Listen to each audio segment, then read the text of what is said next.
Welcome to the Draft Deeper podcast. This is your host, Nathan Grubel. Joining me as always is my producer, Kevin Black. Stephen Gillespie is back with me as my co-host for tonight, and Brett Usher is our guest of honor. If you listen to part one of our 30 questions for 30 NBA teams preview for the upcoming season, then no surprise as to what's coming in tonight's episode. This is part two. Part one was covering the Eastern Conference. Part two is covering the Western Conference. Really quick, before we get into our 30 questions for 30 NBA teams, part two, I do want to start off this podcast with a quick announcement, something that was brought up on the No Ceilings NBA podcast. If you listen to the episode that came out on Wednesday morning, you will have heard the announcement or seen it on social media that we're combining all of our shows into one podcast feed this year. So you will find Draft Deeper not on this usual podcast feed. You will still find the episodes through our YouTube channel. But in terms of posted audio episodes, they're going to be on the No Ceilings NBA podcast feed. So if you aren't subscribed to that feed already, please make sure you do so wherever you get your podcast, Apple Podcasts, Spotify. You can certainly find video versions of all of our shows on the YouTube channel as well. But really what we're trying to do, we all came together and formed the collective called No Ceilings last year. And we've had massive success already in terms of building out a community, building a brand, interacting and engaging with more folks in the draft community that I could have ever imagined. And we want to make all of our content much easier for listeners out there to find. So we're just going to have all of our episodes under one roof. It's going to help us go get new opportunities. It's going to help our listeners definitely be much more organized as far as listening to all of our content on a daily basis. And what combining all of our shows allows us to do on one feed, we get to have a daily podcast feed. So you already knew No Ceilings as a daily Substack Monday through Friday during the season. That will start back up October 24th is our kickoff for year two on the written front. That's also going to be our kickoff on the podcast front. We're having a daily Monday through Friday podcast feed. So every single morning when you wake up, you get a No Ceilings written piece and you get a No Ceilings podcast in some form or fashion. And they're all of our shows coming together. So Draft Deeper is still Draft Deeper as you know it. The No Ceilings NBA show with the two Tylers, they're going to keep doing their same thing. Corey and Albert, they're keeping the draft act rolling. And Nick and Metcalf, they're still going to be doing their thing with NBA deep dives. And we'll have some other content rolling in on that podcast feed as we continue to branch out and do different projects. But we're all still doing our things. We all still have our own unique individual voices. And I'm really excited for what this is going to do for us as well as our listeners. Stephen, how pumped are you that we're kicking off a brand new year with, I mean, you want to talk about daily organized content, right? Our listeners know what they're getting from us every single day. I can't think of any other draft outlet out there that does something like that. Dude, it's crazy because you're getting daily written work, you're getting daily audio. Like, we are the No Ceilings collective now. Like, you know, Matt Penny, shout out, you know, still a good friend, love interacting with him, called us NWO. You know, everyone started calling us an army last year, and for good reason. And now, like a successful army, we're a unified front. Like, we're arm in arm, lockstep, like our powers combined. We're forming Captain Planet of NBA draft podcast feeds, and it's going to be incredible. I'm so pumped, stoked, jacked, fired up. Like, I'm ready to roll. I know that the rest of our team is ready to roll. And I'm looking forward to everybody that has been just devout followers of Draft Deeper and the No Ceilings collective at large, like all coming together. Like, all these different families are now becoming one family. And I'm just excited for the opportunities, Nathan, that you talked about, that it's going to give us to be even better and better, like every year. So year two, there's so much that I want to tell you guys that, like, we're not going to do it all at once, but y'all should be excited and be following No Ceilings NBA, because the season hasn't even started yet and we're already firing on all fronts, and I love it. Brett, as a fan, that you are of No Ceilings. It's pretty awesome that you're going to be able to find all of our content in one place. You won't have to be subscribed to like 4 different podcast feeds anymore. Yeah, no, I think that's super cool. Just being able to subscribe to that one feed and getting a new podcast every day. Like that's really dope, really simplifies things. And it's cool to bring it all together, like you guys were saying. And I'm a massive fan of everything you guys are doing. I mean, it's great work. It's my favorite stuff out there in the draft world. Much love, man. No question. So yeah, I mean, the written stuff, I really love it. Like I'll be reading stuff sometimes where it's like a guy that I know I don't watch a ton of college basketball, but I'll even be able to read stuff where it's like a guy I'm probably not going to see play a whole lot this year and certainly have never heard of before, but it's like y'all still get me like engaged and interested in these guys. So it's really cool. And then for sure, like, I say this to Nathan all the time. Like, I just appreciate the work that you guys do as someone who doesn't watch a ton of college basketball, because it makes it easy for me, because I pretty much just follow NBA, but at least I can sort of keep up to date with the top prospects and even a couple like hidden gem kind of guys, like I said. So that's really nice. It's a really nice like luxury for a fan, of basketball to have, because it's hard to follow everything. If you have a busy life, like like I really can only follow the NBA. I don't follow any other sports. I follow what I can in college and high school basketball, but it's tough, when you're all the way into the NBA. So yeah, I really appreciate it and can't wait to see everything that's in store. Awesome. Thanks, man. It's an honor to be able to serve people in the community like you, Brett, who are NBA guys who don't have all the time to be watching, highlights on prospect rank number 50 on our board. So, but at the same time, what we do, we deliver meaningful content about guys who can creep all the way up boards and end up in the lottery. Like Jalen Williams was a perfect example of that last year out of Santa Clara. We were covering him. So for somebody like Brett, who was knee deep in NBA coverage, right? He already knew who Jalen Williams was by being subscribed to No Ceilings. So he knew what was coming. And now he could talk about him in full force for the Oklahoma City Thunder. Brett has that division tonight. So he's got the Thunder hat on. If you're watching the video, he is psyched to talk about the Thunder. But the last note I'll say, and I've cut into some of my time. I'm going to be starting off with the divisions tonight. I've cut into some of my time talking about this announcement, but it means a lot to me that we're able to do something like this.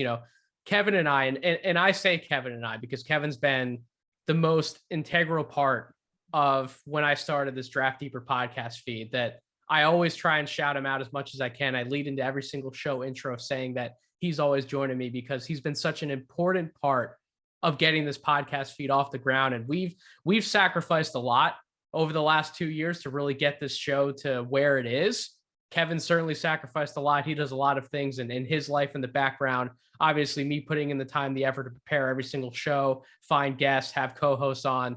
It's a lot of work. So to be able to see these 2 years really pan out, and not only the success that we had really for the entire draft cycle last year, like all the way from December through June, this show was, I mean, near the top of basketball charts, not just in the United States, but across so many countries worldwide.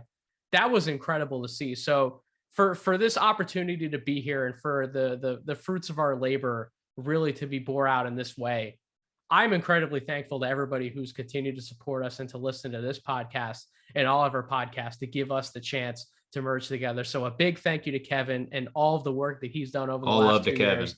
A big thank you to the audience and all the supporters that we have. So thank you so much. I'm excited. We will continue to share and continue to lead off every podcast episode up through certain parts of the merger to make sure you get subscribed over to the No Ceilings feed. I think we'll still post a few episodes on this feed after that October 24th date, just to make sure we get everybody over to the No Ceilings feed.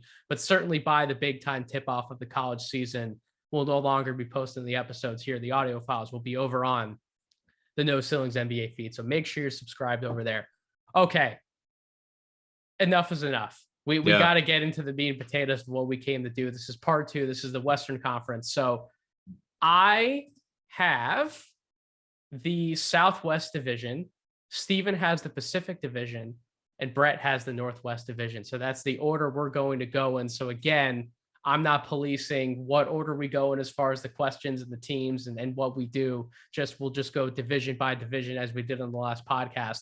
So again, I ordered my teams based on records that they actually finished in their division last year. So that means I'm starting with the Memphis Grizzlies. Really, really fun dark horse team. last year who made a lot of noise, and I think they're primed to still make even some more noise in the Western Conference this year. My question for them, who will be the rookie / sophomore player to step in and greatly help add depth to this rotation? So their current starters without injuries, right? If Jaren Jackson was going to be in the lineup, their starting lineup looks like Ja, Desmond Bane, Dillon Brooks, Jaren Jackson, and Steven Adams. I'll get to Jaren Jackson's replacement in a second. Depth behind those starters would be Tyus Jones, Brandon Clark, Xavier Tillman, John Conchar. And then those first and second year players that we're talking about would be, and they got a squad of them, by the way. They got a deep squad of young guys. Zaire Williams, Santi Aldama, Jake LaRavia, Kennedy Chandler, David Roddy, and Kenneth Lofton. So that's a really deep group of young guys that they can go to. Now Santi Aldama is already stepping in to start for Triple J while he recovers, but this team will need a creative wing / guard to help fill some of the scoring and playmaking void left by the departure of DeAnthony Melton in that trade next to Jones off the bench during the regular season. So I think Zaire Williams could be on his way to a breakout sophomore year after a great summer league run. Jake LaRavia was a big favorite of ours and no ceilings through the draft process last year. He's a good off-ball shooter. He has that innate cutting ability. He's a really quick decision maker. As some of his passing really popped off the film at Wake Forest, that's what led a lot of us to really embrace him as a player who could come in and do some damage in the NBA. But they need somebody in that wing spot to give them a little more juice, and it's going to have to be one of those young guys. They could make a Jay Crowder trade. They could find somebody in the buyout market later on, but I think it's going to have to come from those young guys. So Brett, out of all those names I listed off, you can say Santi if you want, because he's already technically thrown into the starting lineup, but who's that one young guy that you're looking for to make an impact for Memphis? Man, I'll tell you, I didn't realize Santi could shoot it quite like that. Oof. Yeah. Yeah. So it's really funny. You watched his Loyola tape in college, and he did a lot of his damage. He was always a pretty good passer, but he did a lot of his damage in the post. Now you watch him in the summer league, and he's like hitting all these crazy shots off the bounce. I'm not even just talking about open catch and shoot threes. Like, he's taking guys off the dribble. It's pretty fascinating to watch. Yeah, he's a fun player. I like him as stepping into that starting five. I think that's a good choice for that spot to sort of, hold Jaren's place. But I'm gonna have to go with Zaire. Okay. I'm very high on him. He's certainly one of my favorite young players. I just see a ton of upside, and the question is, like, is he ready for that kind of role? Like, I see him as filling the Kyle Anderson void potentially, almost as kind of like that playmaking forward. I certainly see the potential, and it just remains to be seen if he's there yet. But I think he is. I think he's close enough where he's going to play a pretty significant role on this team. No question. I think there's some 3-level scoring potential. I think there's a lot of defensive upside. He can handle the ball. I mean, he's a really good finisher. I like him, man. He's very athletic. I think he brings a nice dimension to this team. This is a team that likes to force turnovers, likes to get out and transition and run. I think he fits that. And I think he's a guy that they value highly just based on the way that they've seemed to prioritize his development and prioritize him getting reps. So, he's a fascinating player. He was obviously very highly regarded coming out of high school, had a questionable college season, underwhelming, I guess, at Stanford. Right? You guys would obviously know better than me, but that seemed to be the rep on him. But he's been great ever since he's been at the pro level. And I think, with Kyle's departure and Melton's departure, like, he's a guy they're really going to be counting on. So I'd probably go with him as the guy that's really going to step up.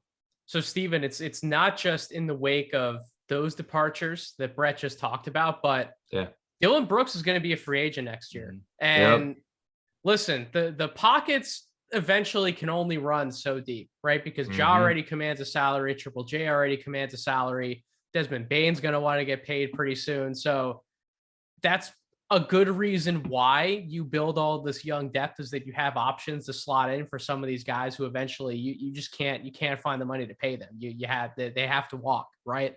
So maybe it's not just Zaire Williams helping this team in the short term, but really using this year to groom him for a potential starting opportunity next year. You agree with that?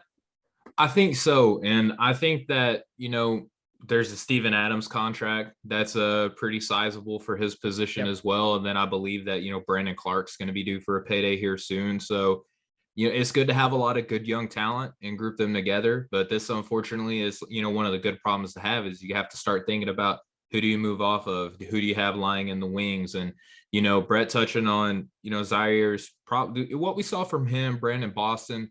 I think that what we've learned as a scouting community is that, like, you have to trust some of the high skill film too, which is why a lot of us at No Ceilings were still big on Patrick Baldwin Jr., despite how he looked in college basketball. And you're starting to see some pretty positive outlooks for him over at Golden State. Brandon Boston, I know Brett and I would have conversations back and forth about him now getting a chance with the Clippers. Yeah. Jaden McDaniels, another one. Yeah. I was really big on Jaden McDaniels, and then Jalen Johnson for Atlanta. Yeah. Like, we're starting to learn that, like, it's not just collegiate output, right? Like, as a community at large, you have to consider a lot of things. And one thing that I'm super proud of in my time as being like scouting talent is I was so big on Santi Aldama. Like, every podcast I would invite people on when I was hosting my NBA show and I would scout guys, I would ask them, like, what do you think about Santi Aldama? And I'm not going to drop names, but there were a lot of people that were like, I don't know. I haven't really like seen a whole lot of them. Like, Nathan was one of the only people that I talked to whenever I did it who had at least heard the name, but he wasn't like a priority guy. But,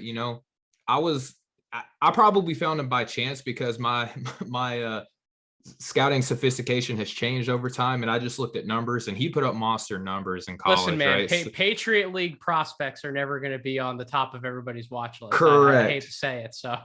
and that's what I'm saying. By chance, I just so happened to stumble upon him, but I'm so glad that I did, because it was just like he was so dominant and one of the highest scorers in college basketball, one of the most efficient scorers.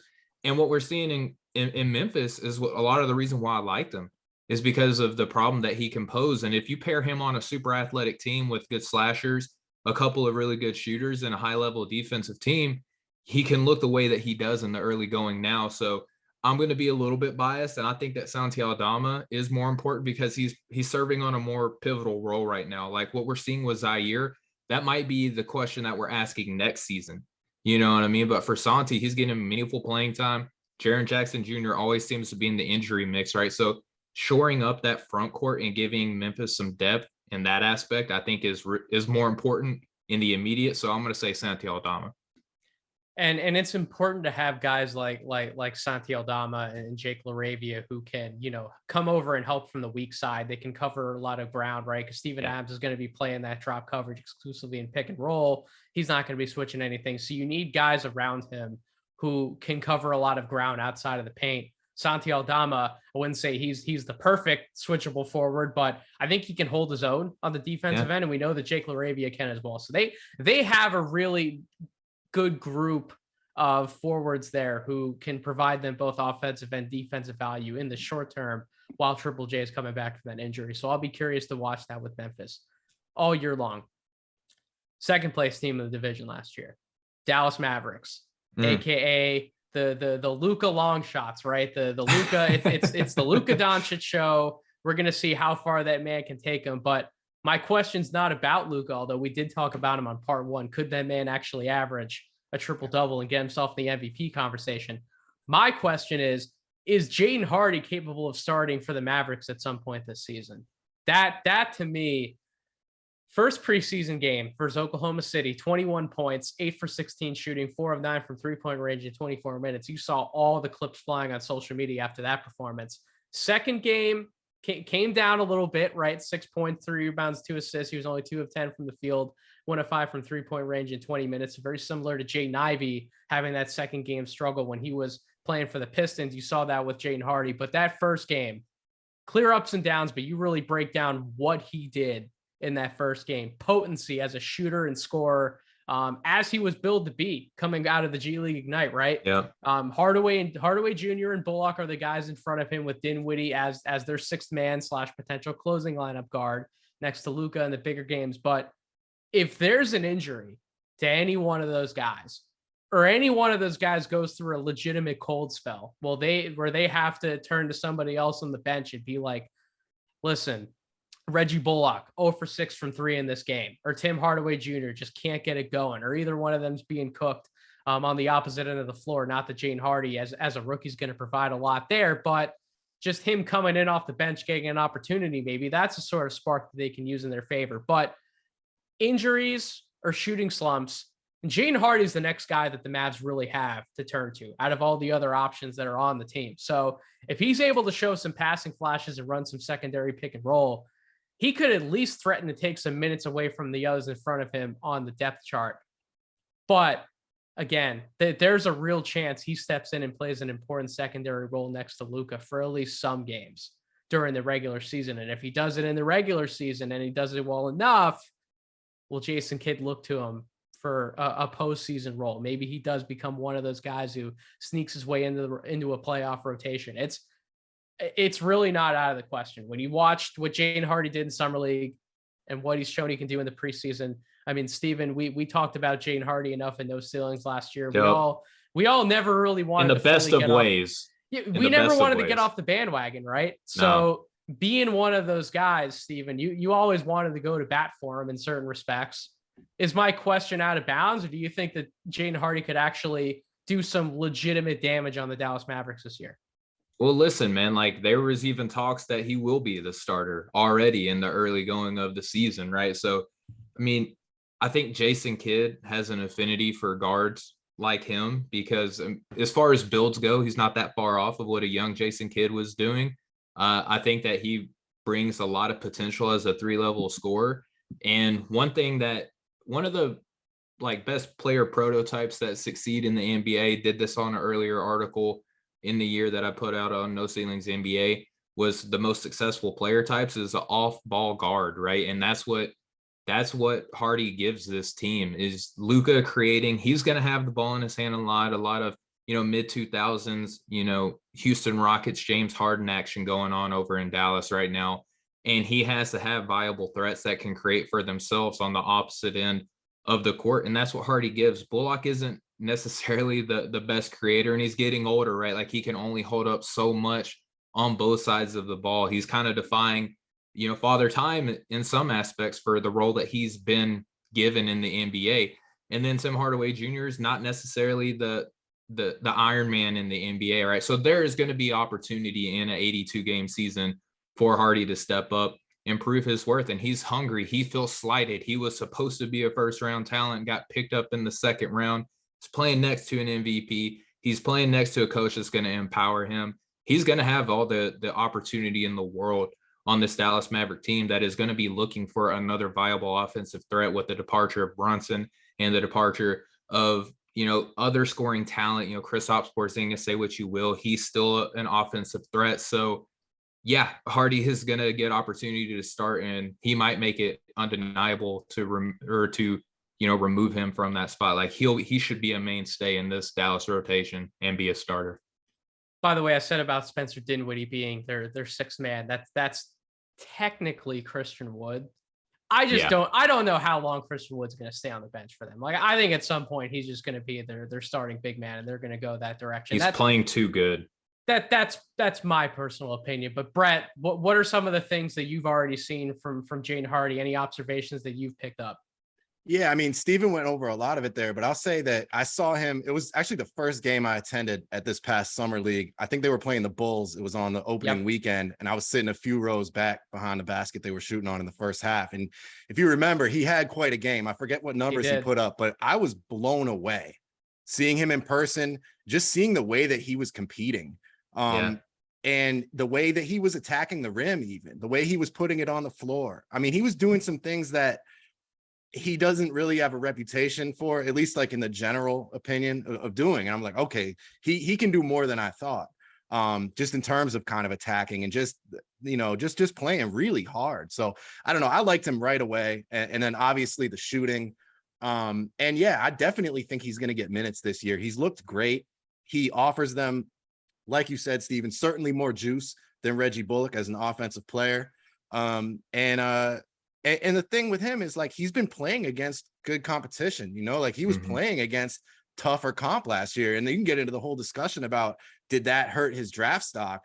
But while it may have hurt his draft stock, the way he was perceived in that context, I think it may have better prepared him for the NBA because he was playing with and against NBA players. So he comes into the NBA, he has a sort of a different dimension of readiness than a lot of these other incoming rookies, even though he is super young. But he's another guy that was the top 5, 6. It was being talked about coming out of high school. So something like that. some of us at No Ceilings had him number 1 preseason. Yeah, so. He was up there. Corey and Albert were were Yep. high on him. They had a hard on for Hardy, is what they said.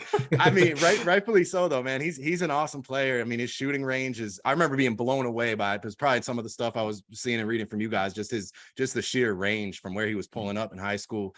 So I'm a big fan. I think if I had to pick one kid to be the steal of the draft, I'm going with him. I don't know how he was a second round pick. Watching him now, it's just crazy. So I think he'll get minutes. Like you said, maybe it'll take an injury. Like if Tim Hardaway were to go down, like I think Hardy would be the guy that they look to because he can sort of replicate that. And they'll be counting on Tim Hardaway for that kind of stuff, that kind of creation and off-ball stuff and shooting. But yeah, he's injury prone and he's also not the most consistent guy. So I think they could look to Hardy. And I don't think Jason Kidd is the type of coach that's like, above going with a rookie if he thinks that's the best option. So I'm excited to see that. They're going to be a fun team. I think I'm higher on them, I think, than most for a number of reasons. And the Wood thing is, I know he's going to be playing starters minutes, whether or not he enters that starting lineup, because, JaVale McGee's like a 17, 18 minute a game guy. He's getting older. He's got asthma. He's never been a high minute guy. So we're going to see whether or not Wood comes off the bench. Ultimately, he's going to be playing starters minutes. And that's a really fun fit next to Luka. They have a good solid unit of 8 guys, right? Including Luka, who they will rely on. But we talked about it enough yesterday, and we'll keep talking about it tonight too, that during the regular season, you need a few bodies past those 8 guys that you're probably looking at for a playoff rotation. So Jaden Hardy would be my candidate in Dallas. Speaking of young depth, the New Orleans Pelicans are next on the list. This is my ode to Chuck. Chuck, this is for you. Shout out to Chuck at Chuck. Shout out Chuck. If you haven't listened to his Trey Murphy interview episode, please go ahead and check that out on his podcast feed. But my question for the Pelicans involves that young man. Can Trey Murphy take a leap forward as the team's 6th man and carry the bench unit offense?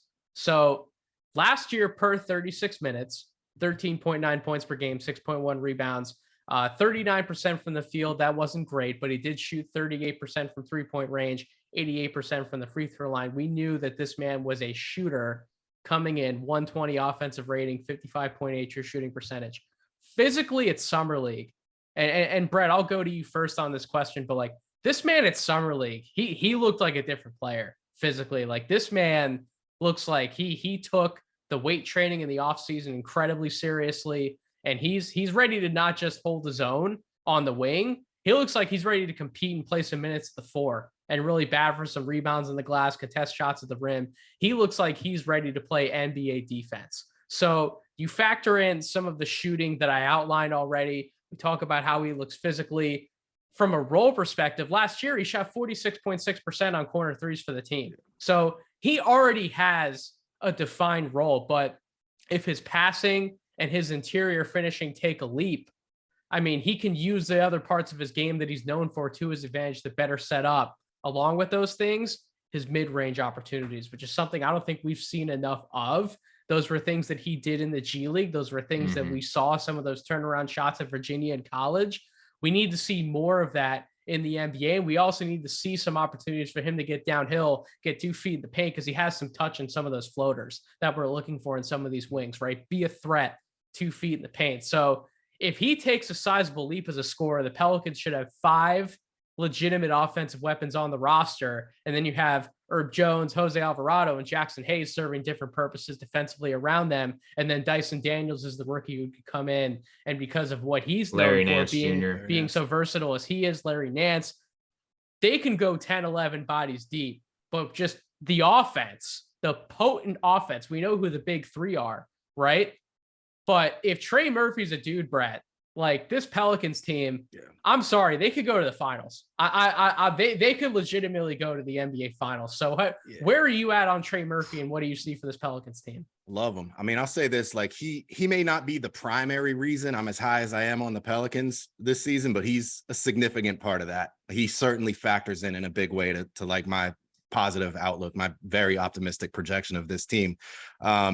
He's awesome, man. Like I saw him for the first time last Summer League 2021 up close. I remember he was another guy blown away. one of the most impressive players I saw there. Was a lot more athletic than I realized, like especially getting off the ground, getting up for dunks. Like he does it pretty effortlessly. And Good. and He's a good leaper off too. Yeah. Exactly. He's not super athletic overall, but yeah, it's like a 2-foot leaper. That's what really jumped out to me. And Trigger Trey, man, the shot, glad you brought up the corner 3-point shooting. Like that's a pretty a stellar number. And even his free throw shooting was something crazy, right? Like 88% from the line. Yep. Yeah, that speaks to the kind of shooter that he is. And he does have legitimate power forward size. Like I think he's listed at 6'8". If somebody told me he was 6'10", I wouldn't bat an eye. Wouldn't doubt it.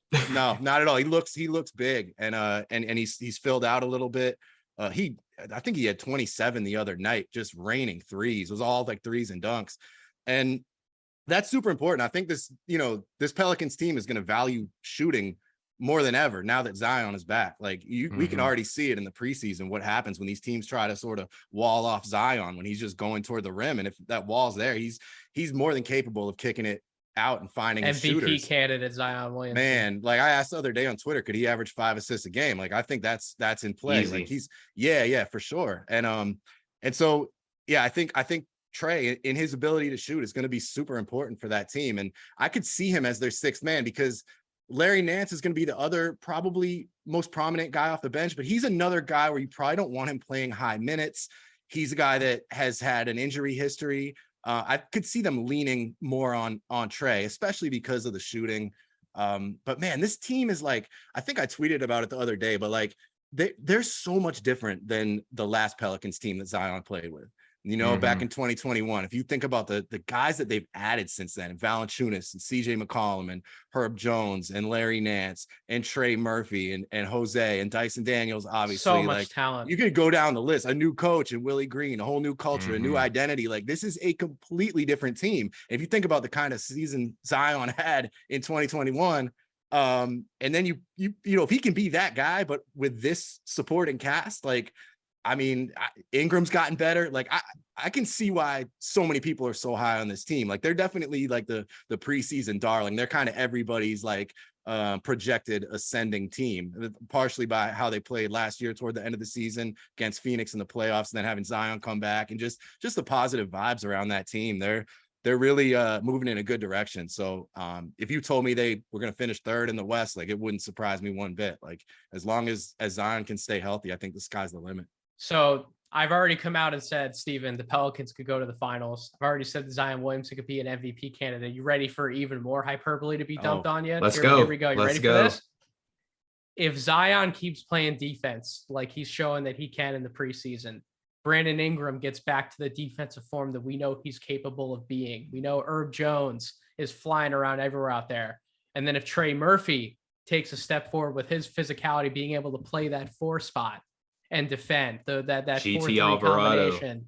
Listen, man, the Pelicans could have the new death lineup in the NBA with CJ, Ingram, Herb Jones, Trey Murphy, Zion at the 5. Could be the new death lineup. What do you think? I think it could be even more fun. I think that Dyson Daniels is looking so daggum good. You could have a Dyson, Herb, Ingram, Zion, TM3 lineup. Now, how scary would that be? How scary would that be? Man. And to your point, like you threw out Jose Alvarado's name, like you can make an all defensive lineup with this team as well. Like let's say you have like a 10, 12 point lead. You got to give some of the starters some rest, and you just want to be able to lock it down and keep the game within that 8 to 12 points that you left the lead at. You can throw out a whole lineup of just defensive aces to just give the starters some rest and then bring them back in and be like, all right, now we're going to try to blow the doors back open again. Like the lineup versatility is awesome. It's crazy. It's so like tantalizing, man. Just the different lineups they can go with, especially of the small ball variety. When you think about maybe putting Zion at center or Larry Nance at center or Trey at the 4, or like Dyson at the 1, like you've got so much size that you can just kind of mix and match. And like, you just hopefully they figure out what works early in the season. But that death lineup, I like the sound of that for sure. I think that's a real possibility. And yeah, Zion's defense would probably be the key to it. Yeah. He'd have to be able to hold up on there, but yeah, man, that would be a very, very tough lineup to stop. So I'll answer the question about TM3 being the 6th man. This is interesting to me because Herb Jones blew up last season because he's like the playmaker that's improving as a shooter, right? And he's a defensive minded guy. I'm almost curious with putting Zion back in the lineup, like how that actually works for Herb Jones. I'm actually a little nervous to see how those two. He's working on that shot. He has been working on that shot all summer, and I think he's ready to take some more corner threes, and I think he's ready to knock them down. I sure hope so, because I don't think it would be the end of the world if you have the luxury of bringing in Zion and you want to kind of split load between him and Herb, and then you just put TM3 in the lineup because he has a more complementary that we already know about. Like, it's not theoretical. We know that TM3 is extremely complementary to a player like Zion, and then you can bring in just a dog and a playmaker off the bench and Herb Jones. So I know that that's almost sacrilege to everybody who watches Pelicans because everyone loves Herb Jones, myself included. I love him a lot. I'm just worried about, that the ball is going to be in Zion's hand. How does that affect what we see in the growth and development of a Herb Jones? It's the only slight concern that I have. But even then, I don't think that it's crazy. Like, I believe in Willie Green. I believe in Zion. I believe in Herb. I think that it's going to work out, but I think that's just going to be something interesting to monitor in the early going. We could do a 3-hour podcast on just the New Orleans Pelicans. And sure. maybe at some point we end up doing that podcast later this year. Who knows? Okay. But we'll move on. So we've talked about the more competitive teams in this division. Now it's Tankathon City with these two that we have next. So San Antonio Spurs will likely finish last in the division. At least I that's where I would pick them to be. My question: who will be available on the trade block to help further the tanking agenda for the San Antonio Spurs? So I already know the team lacks a clear vision to compete in the short term, especially after the DeJounte Murray trade. So it makes sense to get back draft compensation and some financial flexibility for players who may not fit that tanking timeline. So Keldon Johnson seems to be a mainstay for the franchise and a relatively young building block after his run with Team USA. Devin Vassell, Trey Jones, Josh Primo, and then this year's picks of Blake Wesley, Malachi Branham, and Jeremy Sohan are also primed for opportunities this year. So those are the young guys you think are probably going to stick around. That leaves Jakob Poeltl, that leaves Doug McDermott, Josh Richardson, are all vets who could potentially be moved for a decent price to contenders. And also, it's also true that possible deals for any of those three don't bring back what the Spurs want, and they end up putting Keldon Johnson on the block to accelerate a tank job for the top pick and get back assets while Johnson could be putting up numbers to suggest a high enough two-way peak. So either they get what they want with the veterans, or they say, this isn't enough. Let's see what we could get for the other big fish in the pond in Keldon Johnson while the iron strikes hot. So Steven, on a scale of 1 to 10, I guess would be the follow-up question asked, like, how tanktastic is this season going to be for the Spurs? Oh, is one like so one being it's not going to be an absolute shit show. 10 being, all right, this is full on blast. Like, we're 10. Is there an 11? Can I say 15? Like, man. There's so much to unpack in all of that, Nathan. First off, I think that the player that you look to shop first, I know the guy that you're thinking of, and I saw that you posted it on Twitter not too long ago, but I think a lot of teams need a big. I think there's a lot of contenders that need a big, and Jakob Poeltl has a manageable contract for teams to bring in. I could easily see him getting 2 first-round draft picks in this year and potentially follow on your drafts. I think that he could command 2 first-round picks and just salary match. I'll stop you right there just really quickly. We talked about last night. Who was the team last night that we said could really use a big man? Who was the team in the East last night? It was Brooklyn. Like, Brooklyn needs. If I'm Brooklyn, like, I'm getting on the phone and calling them about Jakob Poeltl 100%. Jakob Poeltl's one of the better defensive centers in the NBA. Like, I get all the offensive limitations, but if you already have Kevin Durant and Kyrie Irving, you just need a big body who can go out there and battle some of those beasts. He'd be perfect for them. Yeah, he's exactly what they need. His offense comes on his own effort. You don't have to write it up. He's going to set good screens. He's going to roll to the basket. He's an intelligible playmaker for his position. He's not Domantas Sabonis or or Nikola Jokic or anything like that, but he definitely knows how to move the ball and find the open man. And defensively, he's going to get there. He's going to rebound on this team, and he could help with the pace. He can help with the half court. And there's a number of teams that need big man playmaking. Like if I'm the Boston Celtics, I might try to do something with this guy with the injuries that they've sustained. You know, the Raptors have been in the mix to try to get him, you know, or for the Phoenix Suns, we trade Jay Crowder for him. We talked about the Miami Heat, right? Like they weren't able to make the big swing in the offseason. Could that be like a semi big swing for them to just get a little bit more trusted size on the interior if they don't want to go with playing your 7 big minutes? Yeah, I mean, again, there are a number of teams that need a serviceable big man. I think that he could get them even more draft picks. Mm-hmm. Having him makes your team more competitive. I understand that the odds are flattened to like 14% a pop. So having the worst record doesn't necessarily mean as much as what it used to. But I mean, getting rid of Poeltl wouldn't hurt their chances of trying to, you know, be on that 10 scale of tanktastic teams. Right. It's not an exact, I don't need an exact answer from you, but like in your estimation, if Keldon Johnson was on the trade block, like what's like the ballpark of what you think he's worth? I mean, you look at what they got for DeJounte was, I think, did they get 3 first rounders for DeJounte? 3 first round picks. Yep. Probably 2 first rounders. I don't know. I mean, it's interesting. Keldon's one of those guys, like, not to get sidetracked on this topic, but something I've thought about with him is like gauging his ceiling is difficult for me. Like, what is his best version in the NBA and how much better is it than what he was last year? I mean, he's a young guy. He definitely has a lot of upside, certainly untapped, but like, you know, do we really see like a future all-star with him, or is he just maybe a notch below that? That's where, yeah, I mean, I think you get at least a couple of firsts for him, which I don't know if that's worth it for them to move him. I think they just signed him. I think they value him quite a bit. Mm-hmm. I think he's there for the long haul. I think they consider him part of their young core. He's I think pop guy. The Spurs value guys that have been in their system, you know, for a while. They value that continuity. He's a pop guy. So I think they could get a pretty nice haul for him for sure. Probably just like a notch below what they got for Murray, but I don't know that they're quite in that. I think they can tank successfully with him there. Yeah, the fresh extension would technically muddy it up a little bit. There's for a while on that stuff. Exactly. But yeah, Poeltl would. So yeah, there's a few guys. There's a few directions you could go to answer your question. Doug McDermott's the guy I would like to get rid of if I were them, just because like he doesn't really fit their timeline to put it lightly. He's in his 30s now. That was a pretty wild contract that they signed him to. I think they gave him 3 years, $41 million.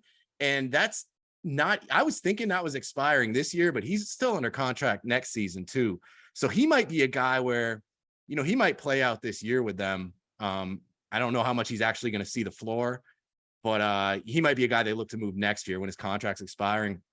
Poeltl is the guy where if you're looking to get a first round pick or maybe 2, like you said, Steven, then that would be the guy to move. I think that would be the guy that they're willing to part with that could bring back the most. He's going to bring back more than Doug McDermott, obviously. He'd bring back quite a bit. So I'm with Steven on that. I think that's a guy they should absolutely look to move. Teams want him. A lot of teams need him, and he'll get you at least a first round pick and a young player, maybe a couple first rounders would be the high end, I think, of his value. But and then the other guy, the kind of natural choice to move on from, that would probably be pretty easy to trade, that doesn't fit in with them, that kind of is redundant with their young guys they want to develop, is Josh Richardson. He's being paid $12 million this year. Can you move him? Like it's an expiring contract. A lot of teams tried it, man. A lot of teams have tried the Josh Richardson move. Yeah, I don't know. I think that would be the natural choice to move. Yeah, I don't know how easy it would be. Those would be the 3 guys, but I think Poeltl, just between like you're trying to tank, he legitimately makes you a better team. He's not quite on the timeline as some of their young guys. He's not old, but he's older. He's probably 28 or something now. And I think you could get some nice assets back for him, and that's what they're looking to do. They're not looking to win. And when you have Victor Wembanyama, who needs Jakob Poeltl? So, but yeah, I'm with you, man. Like 10, 11, if possible on the tank scale. They're going to be one of the tankiest teams in recent memory for sure. But they're going to be kind of a fun tank team. Like they've got enough interesting young guys. Primo is super fun. Vassell, I think, could break out. Like all these guys. Brett, if Sohan. if the over Love under for Spurs games watched is at 5, I'm taking the under for myself personally. So Man, I'm going way over. I mean, I'm a big Sohan guy. I love Josh Sohan's hair Primo. color is going to change way more. I'm than going to 5 check times, out a Nathan. few Just games saying. just for Sohan. I will, if I get a league pass alert that Malachi Branham checked into the game and is all of a sudden going off, like I'll flip What it about on. Blake? What about Point Blake Wesley, man? Nah. Like no. I'm the only person in No Ceilings who wanted to stand up for that man. And then he turned it on at Summer League, and I'm looking around the room like, oh, you guys want to talk about Blake Wesley. But Yeah, Didn't Killian Hayes just drop like a 20-point preseason Yeah, game? settle down, Steven. We're not talking about Killian Tastic. But they're fun. I really think Vassell could break out. I think Keldon is fun. I think Zach Collins resurgence is fun to watch. Like he's still a really nice player, where he's a guy that maybe they could keep around kind of long term as like, and he could certainly, if they were to move on from Pirtle, step in and fill in just fine at center. If he's healthy, he's a really nice player. He's still pretty damn young too. I think he's maybe 24. But they're tanky as hell. No doubt about it. So another team who's technically tanktastic, the last team in my division, the Houston Rockets. You want to talk about fun teams? Any number you want to set for Rockets games watched by me this year, I'll take the over on everything. I'm going to watch so much Houston Rockets basketball. I love it. But my question for the Rockets, Steven, I've been trying to alternate these questions the best that I can. I don't even care what your question is. There's only one person I'm going to talk about. I'm just going to put it in there. So I know. So that's exactly why I'm going to go to you second, because that very same player is going to elicit those same feelings from Brett. And I want to get the guest opinion first. So my question, who is the third best Houston Rocket? Who is the third best Houston Rocket? So Jalen Green and Jabari Smith are the two franchise building blocks for the future, and they're surrounded by a pretty talented young group and some vets with games still left in the tank. Eric Gordon, Derek Favors, and Jayshawn Tate are the vets who would have their hat in the ring for the team's third best slot, with Gordon and Tate competing for it quite literally within the starting lineup. We don't know who's going to start at 3 yet for the team. Kevin Porter Jr., Alperen Şengün, and Josh Christopher all could be in line to make leaps of their own this year with the help of Green's continued development and Smith's arrival. Tari Eason, however, has been arguably the team's most productive summer league player, or was the team's most productive summer league player, and is once again showing high efficiency on a lower minute count / non-starter role in preseason, just as he did at LSU.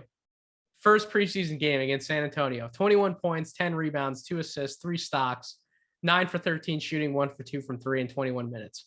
Second preseason game, 24 points, 8 rebounds, 1 assist, 2 steals on 8 for 15 shooting, 2 of 4 from 3-point range in 25 minutes.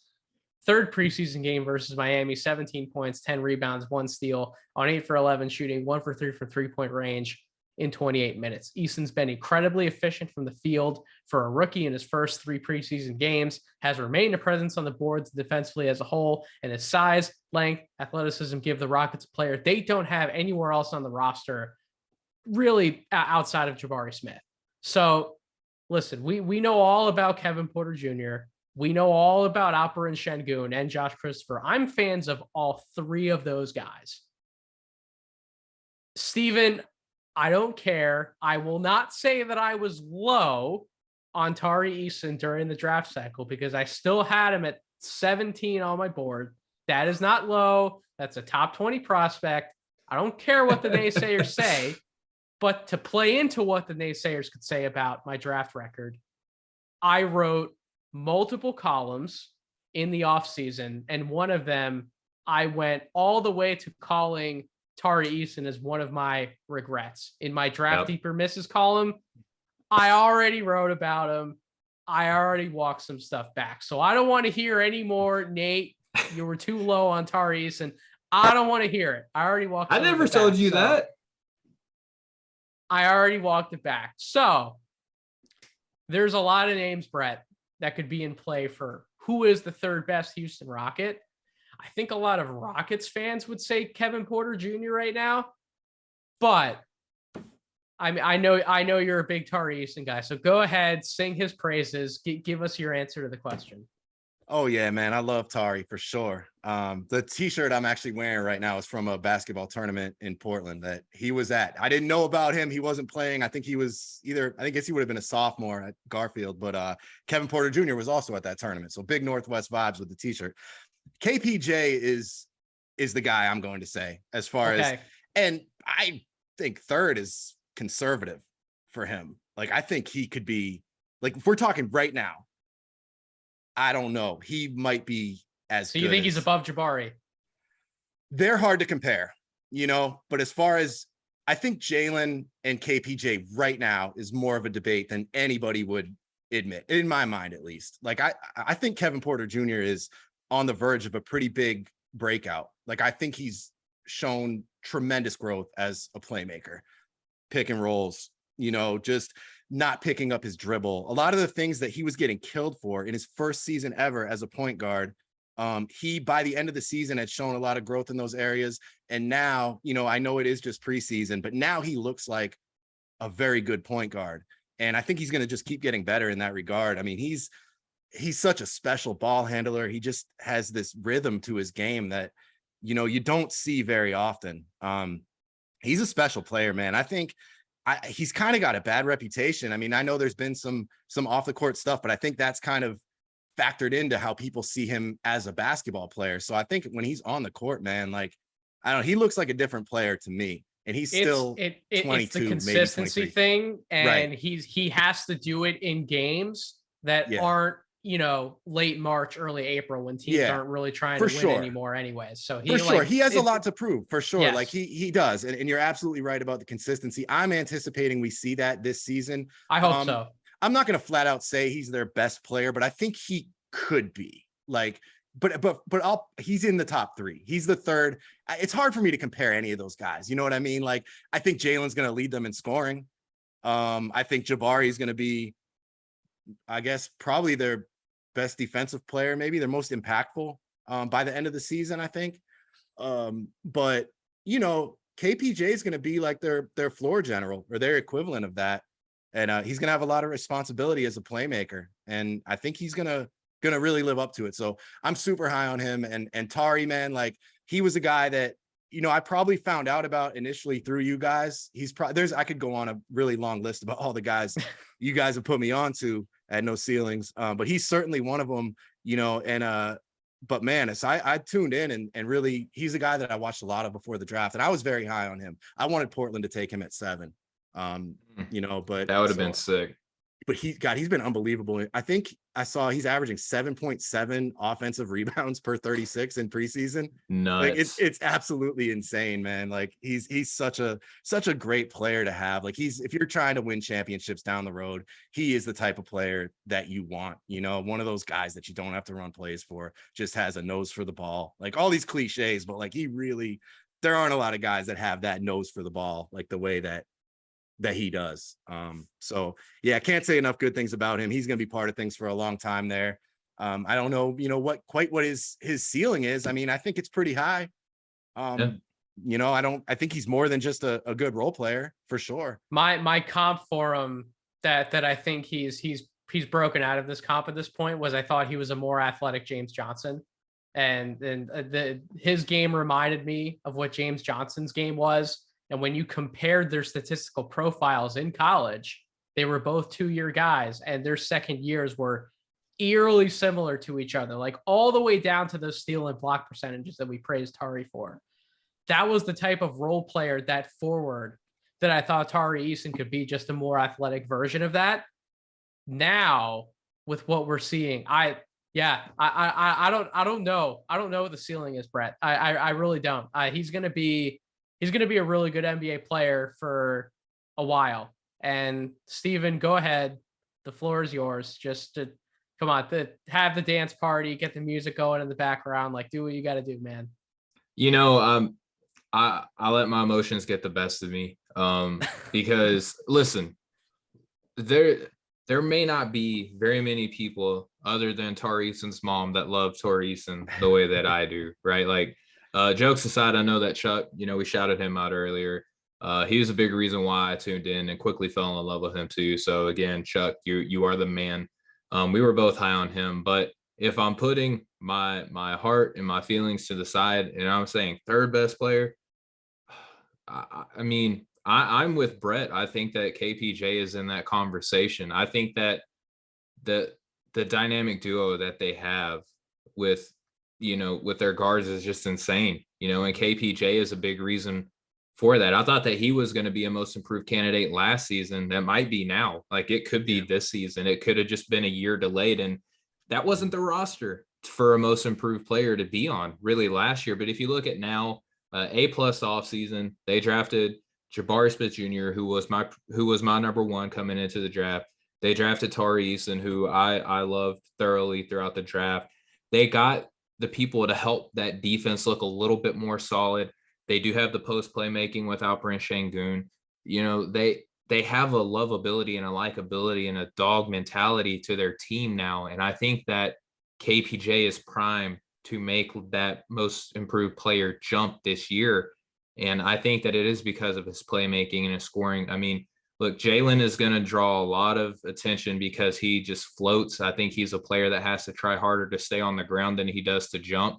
And I think with his athleticism, if he buys in defensively with the rest of these young guys on the team, he can be a scary two-way guy. Jabari Smith Jr., he's not going to pop in the immediacy that we're seeing Tari Eason, because Tari, in my opinion, was like ready to do so much of the dirty work coming in. Jabari is growing into the role that he is going to be long-term. I think that he could be their best player, which is a scary proposition. But right now, I think that it's KPJ.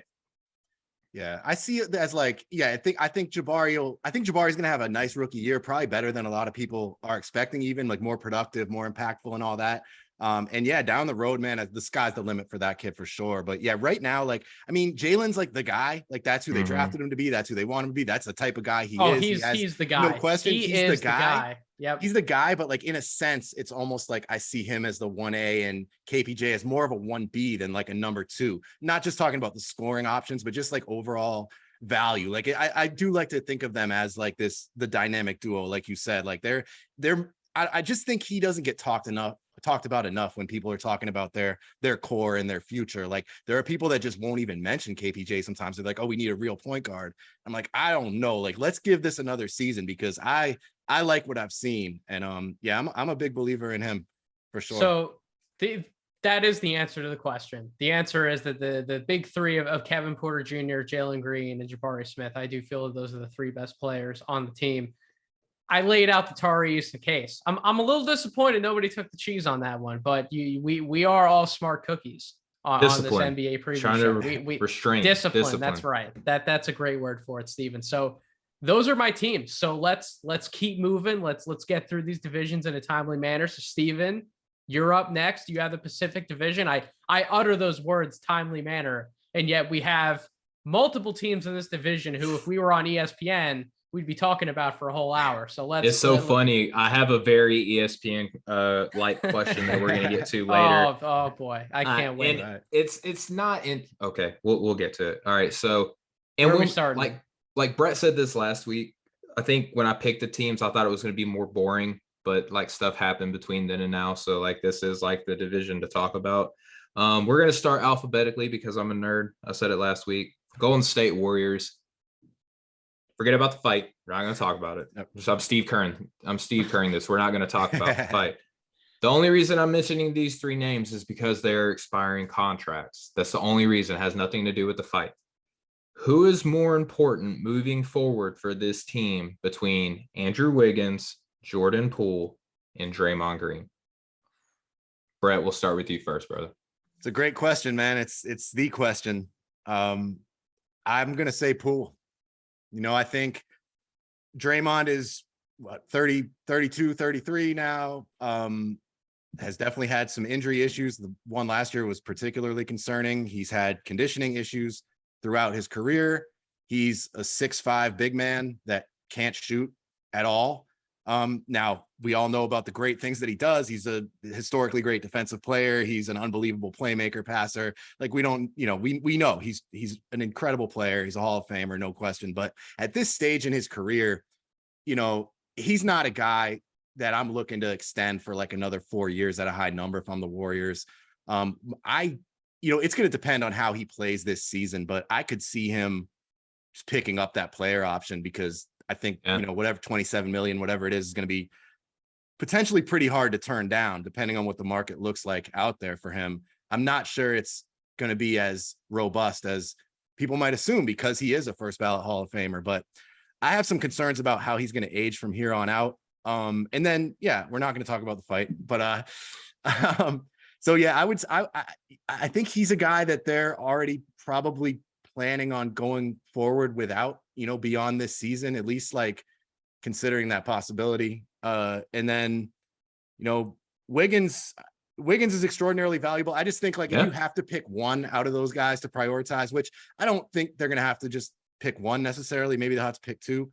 But I would say it's Poole just because he's just unbelievable, man. I can't say enough good things about him. Nathan knows, like, I've been a big Poole junkie for a long time, since before he was getting minutes, like before he even got sent to the G League. It's a Poole party, baby. Yeah, he's one of my favorite players in the league, and I just think he's such a special scorer. I think people tried to pigeonhole him into this kind of like sixth man, like microwave.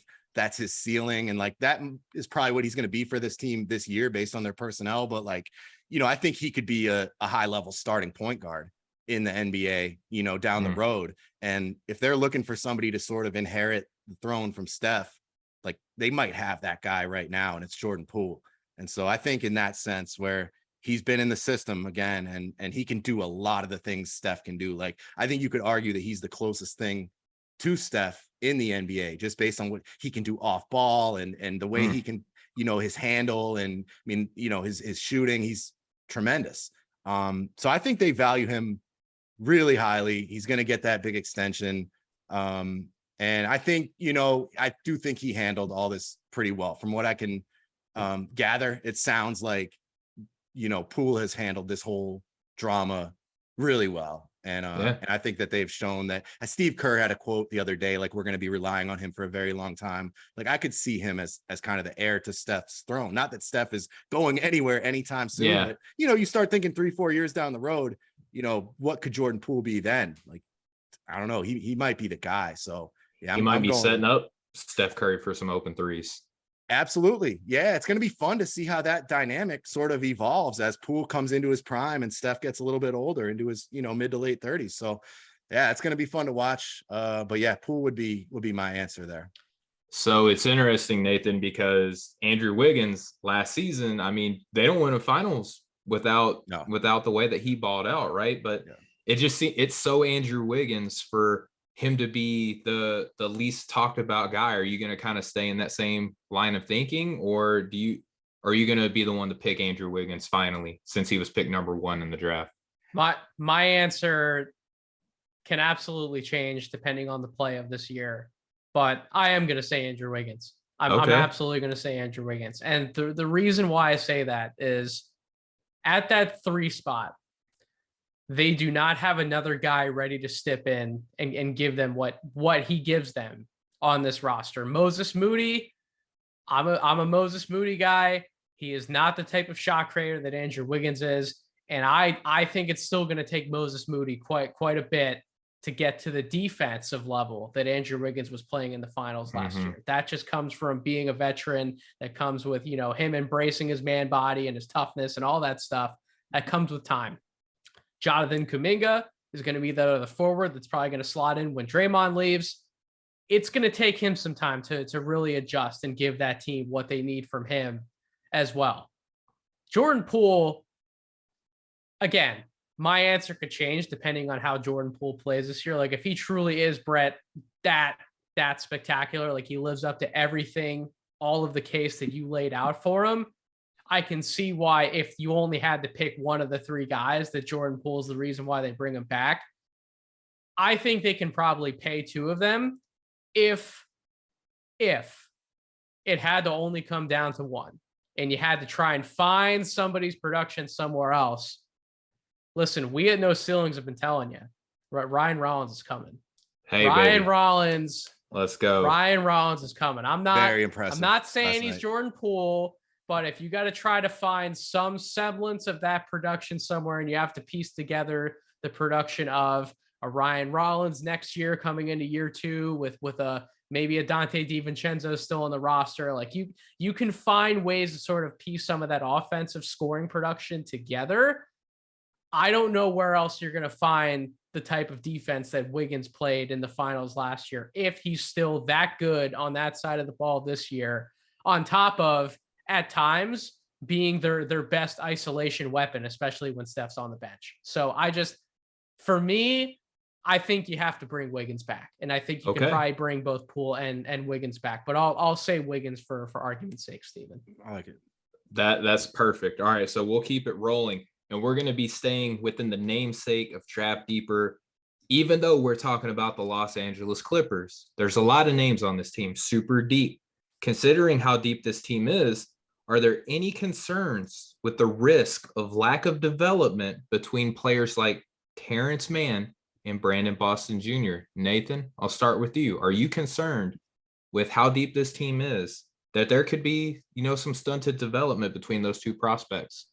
I mean, there definitely could be, right? With the amount of names they have in front of them. As far as backcourt names, I mean, we're looking at John Wall and Reggie Jackson are going to be sharing time at the point guard spot. You have Norman Powell on the team along with Paul George, Kawhi Leonard. You still have Luke Kennard in the backcourt.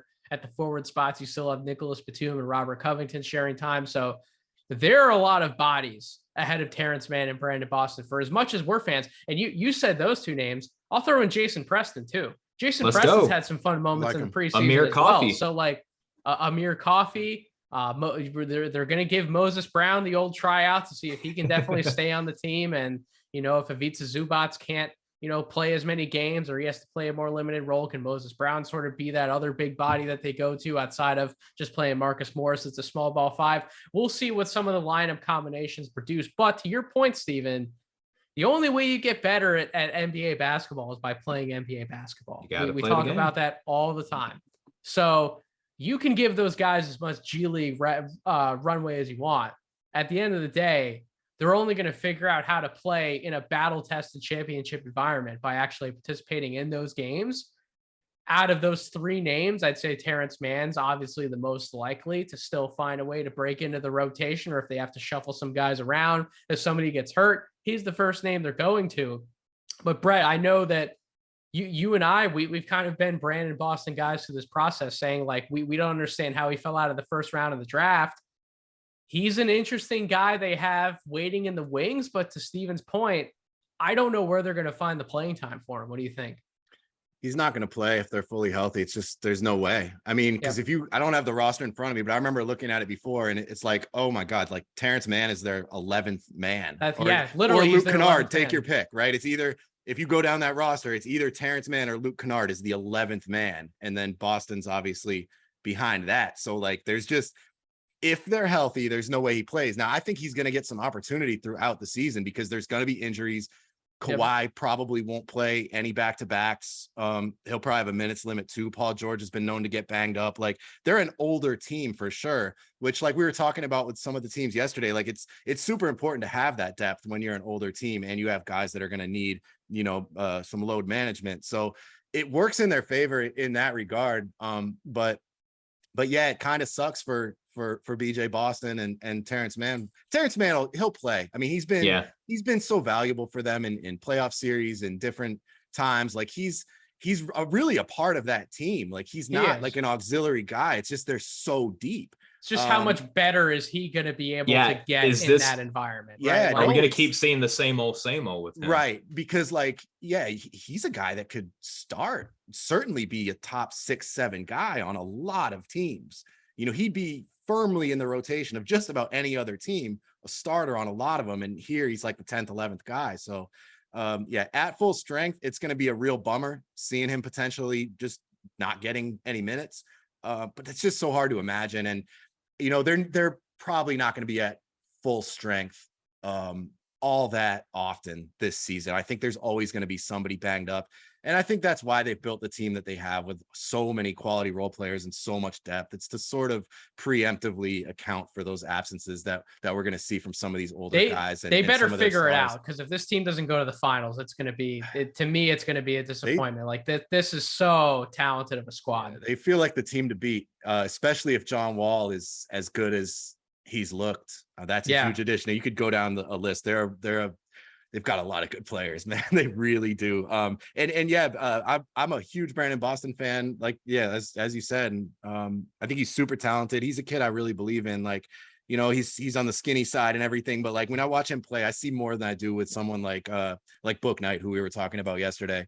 I think Brandon Boston could really be a player, and it's like, who knows what he'd even be already if he was on OKC or like Orlando, Cleveland. Yeah. Oh man, like some team where could you imagine a trade? Yeah, gets an opportunity to play. But he'll get those chances throughout the season when they're shorthanded, when guys are resting, when they're playing a team where they're just like, you know, just resting everybody. It's gonna happen, and he'll probably show some awesome flashes. But I'd imagine he spends a decent amount of time in the G League. He seems like he's too good and almost too established to do that, but for development's sake, I think they're going to have to, you got to get him reps, and the G League is really the only way to do that when you're completely out of the rotation. Yeah, absolutely. All right. So I wish I could do a really good Stephen A. Smith impression, because this is the ESPN question. Feel like you guys know who we're going with here. It's the Los Angeles Lakers, right? I'm not going to talk about Russell Westbrook. I'm not going to talk about Nunn or Beverly. This is just more of like a philosophical. We're never really going to know like what the right answer is, but I think it's an important one to evaluate because of what's happened since LeBron and AD came to town, right? Like one championship ring. You can debate. I don't hang an asterisk next to their championship, even though it took place in the bubble. And then you just look at outright missing playoff games and a lot of injuries and stuff like that. So if there is no championship at the end of the season, I still hear a lot of places hyping up this Los Angeles Lakers team as a potential championship contender.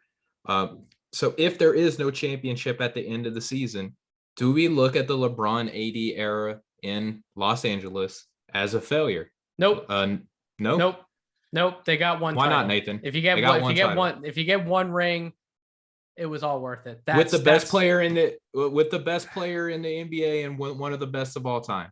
You just one ring. You play to win the game. It's incredibly difficult to get back from multiple finals berths. What LeBron did in the Miami Cleveland era was, I mean, that we don't see that, right? We saw that with him. We saw that with the Magic Bird, Will Korea. Like you got to go back to like those days to really find like repeated, and then obviously Jordan's Bulls. But like think about how rare that truly is in all of the years that the NBA has been around. That is not an easy feat to accomplish. You look at any of these other teams who have won, like Milwaukee still hasn't been back to the finals. Dirk's Mavericks never got back to the finals. Just cherry pick these teams, right? You have to be special, and not just special for 1 year on the court. You have to be constructed incredibly special to have both players in the short term and have enough there in the long term to be able to cycle guys in and out and not miss a beat. Exactly what we've seen from this recent Golden State Warriors dynasty. So there's only going to be one or two of those teams every decade. And yeah, it wasn't LeBron's Lakers. It wasn't Anthony Davis's Lakers. Like they got one championship in the midst of everything else that was going on in the NBA. So I don't know what more they really want. You can maybe make the playoffs outside of that one championship season. Like that's where I think the crux of the argument is that it's not just that they got the one ring. One, is that what you traded all those players for Anthony Davis for? Is that what you signed one of the greatest players of all time for? Was one ring? Would you rather have that one championship, or would you rather have what I've been sitting through at the 76ers now, where they can't go anywhere? They have a good team that's been competing every single year. I'd rather the Sixers, man. I would too. Yeah. More than the championship. Yeah, Brett. man. More than the title. It's just one. It's like that's the thing. Okay, so like if banners hang forever, man. I know, but how much of these Sixers teams are they going to remember? Where do you draw the line, though? You know, where do you draw the line with that philosophy where like you sacrifice a lot of your future to bring in AD? Like, you know, we don't need to go down all the picks and what those have become and could become and what the young players in Ingram they didn't sacrifice the future to get that one championship, though. It's all this other dumb shit that they've done after that championship. The Westbrook thing was catastrophic, right? For sure, but that factors in, like, you know, I'm just saying that one component of it is what they gave up for AD. Another component of this LeBron AD tenure in LA is the Westbrook trade. Another one is AD's inability to stay healthy. But like above all else, man, it's like they've missed the playoffs twice since LeBron has been there. And now once with AD, they lost in the first round to Phoenix and they got their one championship in the bubble. And I'm not trying to downplay it. Like I'm not going to be the guy that's like, oh, but like asterisk, it was the bubble. Not at all. I think if anything, the bubble was maybe tougher. Like you really had to, I give them all the credit in the world for that one. But like, if they, like the way you phrased the question was like, if they fall short of a championship this season, or like if they don't win another one, is it a failure? Like, I don't know, maybe if they go to the conference finals, have a really competitive, like maybe then like it wouldn't be, but if say they miss the playoffs again this season, I would say it's been a failure because that would be 3 times missing the playoffs, once losing in the first round and one title. But like for what you gave up to get that, like, I don't think it's worth it. I'd rather be a team like the Sixers, honestly. Like right now, if I was a fan, like you can have that one title, like give me a future, like multiple bites at the apple. Like that's the way you gotta look at it. Fun. Like that's fun. Like those like conference finals runs, semifinals runs. The like, Lakers could have had multiple bites at the apple. They shot themselves in the foot. I think so. Last year was obviously the Russell Westbrook tire fire, and that's why they didn't make the playoffs. First year LeBron was there was LeBron injury. It was LeBron. Injury. Yeah. It was LeBron sitting at the kids' table. So like I know we all thought that like, oh, he was gonna come in, he was gonna make all these young guys amazing, like they were gonna be on their way to like a championship. But like he got hurt that year too. He got hurt that year, and in reality, like young teams just do not go far in the playoffs. They really don't. Like a team like the Oklahoma City Thunder with Kevin Durant going up against the Heat in the finals, like that's like a rare outlier to these young teams going that far. Like, so I think the most disappointing season was probably when they lost to Phoenix in that first round. That was what didn't AD get hurt in that one? Like but it's like they both got hurt in that one, but that's the series that really set them like they were good that year. We can't be patient with this team. We got to blow it up and go get Russell Westbrook. That was the biggest screw up, right? For sure, dynamite. Because they were pretty good that season. Like before the injuries and stuff. Like during the regular season, they were good. I think a lot of people thought they were going to win the title. But like I don't mean to like blame it on LeBron or blame it on AD or blame it on those two, but just we're calling it the LeBron AD era, but like it's the Russ trade. It's maybe they gave up more than they had to get AD. Like there's been and then just banking on these older guys. Like LeBron is starting to break down, obviously. Like he's missed a lot of games the last few years, especially compared to earlier in his career. AD is notoriously injury prone. Like so you kind of knew what you were getting into, especially with AD. And like I don't know, man, I have a hard time just feeling like it's been an overall success. Like it just doesn't feel like it to me. I don't know. It's totally a philosophical question though. Like you said, I mean, because most people I think would say, hey, you get that one championship, it's always worth it. Maybe if you get 2, it is like, but then some people said Miami was a failure because they only got 2. Well, like that whole thing. Come on. Really? Like they got 2 championships. Some people say that was, they only got 2. Like that was disappointing. They said they were going to get 4 or 5, whatever the quote was. Very nuanced.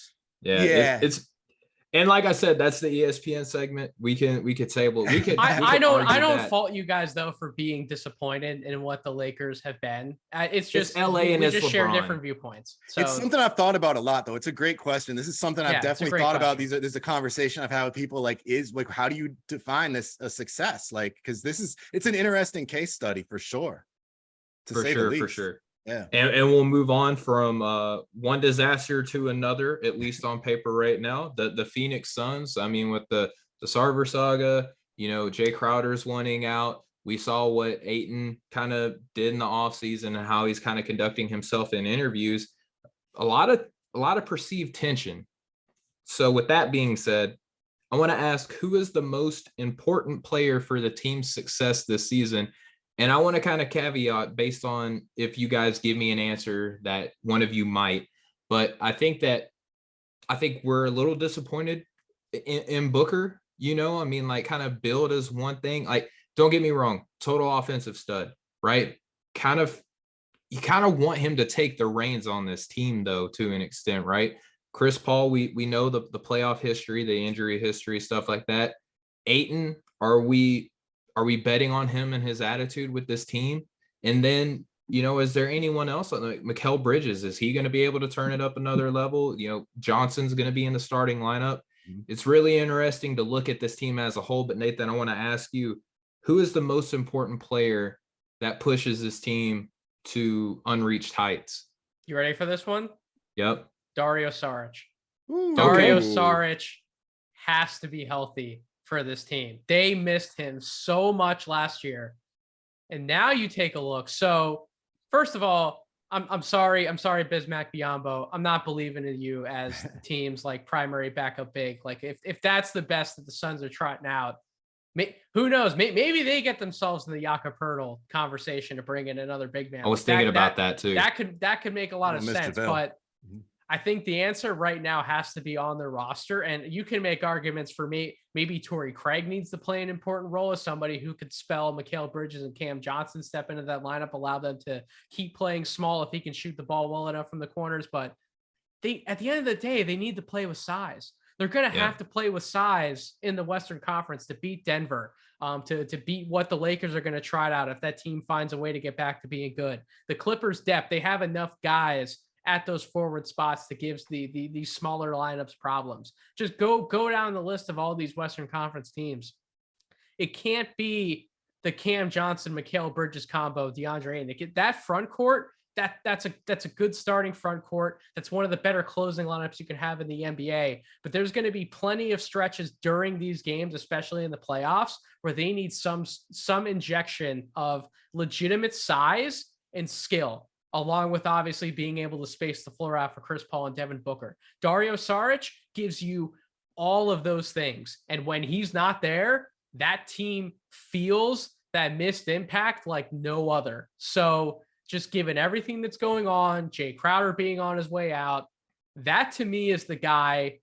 He has to be healthy. I'm sorry. Because if he's not healthy, there's just certain matchups that the Suns are not going to be able to win. And we're going to look at some of these stretches in these games. They're going to go on like 10 to 12 point blown leads or like opened up leads in some of these games that they can put in that small lineup that's great on both sides. You can only ask some of these lineups to come back from such a deficit, especially on a repeated basis. So Sarge to me is one of those important guys. He's a glue guy. He's a tough guy. He's a rebounder for all the things I laid out. Former Sixer. Former Sixer Dario Saric. He shoots the ball better than he did in Philadelphia. The shot's not as flat anymore.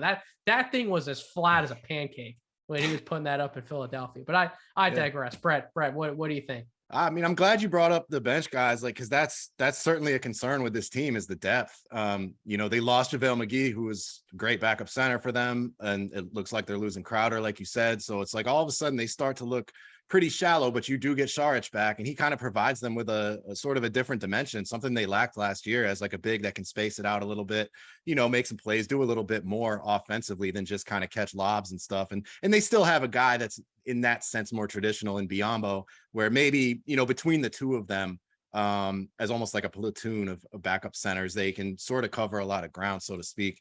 But yeah, I do worry about their depth quite a bit. My answer to this one is going to be Ayton. Because I think he can do a lot more than he's shown. I think he's been kind of limited by just kind of the way you have to play with Chris Paul. I mean, not a knock on Chris Paul. It's probably for the best. And like, he deserves a lot of credit, I think, Ayton, for the way that he's adapted to that. Like, okay, I'm a guy that likes to do some things on my own. I like to shoot a lot of jumpers. Like I might want to shoot some threes, but like, I'm playing with Chris Paul. I'm going to be this, just elite kind of role man and get what I can elsewhere offensively. But I think that guy could be, in the right situation with the right amount of touches, like a 25 and 12 guy, honestly. Like, I think he's that kind of offensive force. I think he's a great shooter. He's one of the best mid-range shooters in the NBA. I think he's going to stretch out to the 3-point line one of these years. And I think this could be the year that he starts to really do it. And this could be the year where they really start to run more stuff through him. I just feel like he's been underutilized. And I know they're a very talented team, and there's only so many shots to go around, but I don't think they've been getting the most out of DeAndre Ayton. And I hope that this year, I mean, he's looked pretty aggressive in the preseason. I just hope he's looking to score and they're looking to feed him. And I hope to see him score, 20 plus points a game this season. And I think if he can do that, they look a little different, because I think they need to shift their identity a bit as a team. I'd like to see more More 3-point shooting for sure, and more just inside dominance from Ayton. Like they're such a mid-range heavy team, and I don't know how like sustainable that is throughout the playoffs. So I think they need a shift in their identity, and I think that Ayton could be a big part of that for sure. I think so much of their offense, Steven, is just it's the DHO stuff. It's having Booker come out of that DHO with Ayton, and usually Ayton's rolling to the basket, and they're trying to get him the lob immediately, or he's popping out, and then they give him some of those mid-range touches, which I like mid-range Ayton. I think he does need to keep taking those shots. Oh, for sure. But to Brett's point, they do need to get him some looks in the post, right? Because when they went to the Phoenix Suns, when they went on their finals run, what I loved about that team was that they were not 100% jump shot dependent, as you guys were talking about. They fed the big man, right? They respected DeAndre Ayton. And when those guards got in trouble to where they could either take a bad shot or they could feed Ayton the ball, they were feeding him the ball. They were letting him be their bailout guy. They got away from that completely last year. Yep. I don't know why they got away from it, but they did. And it bit them in the ass, because I've said this multiple times and I'll keep saying it. 3 points is greater than 2, but 2 points is greater than none. And when you leave those points on the table, you're going to be in a tough spot in some of these close playoff games. So to all your points, Brett, and what Steven's probably about to talk about, DeAndre Ayton, they got to give that big man some love in the post. And even if it's not just like traditional, Shaquille O'Neal dominance. Yeah, you don't need to post. Like, I'm fine to throw him 10 post touches, but like 4 or 5 a game. Give him a bunch, and like, hey, if he wants to shoot that little right shoulder turnaround, like that's one of the most deadly shots in all of basketball. Like he's like a 99th percentile shooter from the short mid range. Like he's unbelievable in that range. So whatever jump hooks, whatever he wants to do in there, go for it. As long as he's getting shots up, like I think he's going to be an efficient scorer, and I think they should just go to him a little bit more. Maybe some of those mid ranges that other guys are taking, like maybe let those be Ayton short mid range or post dunks, whatever he can get. I just want to see that guy score like 20 plus. I think it's time to unleash DeAndre Ayton. And I think the relationship, or maybe lack thereof, with Monty Williams is a big reason why, because we know that he loves Chris Paul. Chris Paul has like over time slowly become like one of my least favorite players in the NBA. That's not to say that I don't respect him or I don't admire him or I don't, appreciate the greatness that he's shown over time. It's just that how demonstrative that he has become with, it used to be just only be opponents and referees. Now it's teammates. And I think that it's stunting the development or the even desire or motivation for a young big man. Like that point guard center relationship in the NBA is so vital. And if there's any sort of deterioration, it's going to show drastically. And I'm curious to see like how much they kind of look to go away when Chris Paul is not playing, how much of that Booker and Ayton relationship starts flourishing this season. Find the balance, right? Like we know, like it's funny because everybody was saying, well, Ayton can't be the fulcrum of your offense. Like, yeah, that's fine. He doesn't need to be a high usage player, but then they simplified some things for him. He showed to be more efficient. That's fine. But they swung that pendulum way too far in the other direction. Yeah. Find the happy medium. He should have been that Dallas series. Like he should have dominated the Mavs. And a lot of that is on him for not doing that. I think he had like one good game maybe in that series. Yeah. But I also think a lot of that was just the approach. Like that should have just been something they leaned into more, like, hey, this is our big advantage against this team. They have nobody that can stop this guy. You would think they did, but I don't know how much of that is Ayton, how much of that is Monty, how that is. But he's a guy that a lot of teams have trouble with. And I just hope they lean into that a little more heavily this season. It would be very fun to see. All right. So wrapping up the Pacific Division, there's a lot of ways that I could have gone with my questioning for the Sacramento Kings. But here's an interesting one that I was thinking about, and I don't really hear it being discussed a lot. So with the offseason moves and acquisitions and drafts and everything that they've had, the moves that they've made, a lot of feel good coming out of Sacramento for the first time in a long time. The question that I want to pose to you all is, with an expiring contract of close to $18 million, is there a Harrison Barnes trade looming that really no one is discussing? And what are some potential suitors for a Harrison Barnes? Nathan, we'll start with you, man. That's a great question that I don't know if I have a perfect answer for off the top of my head.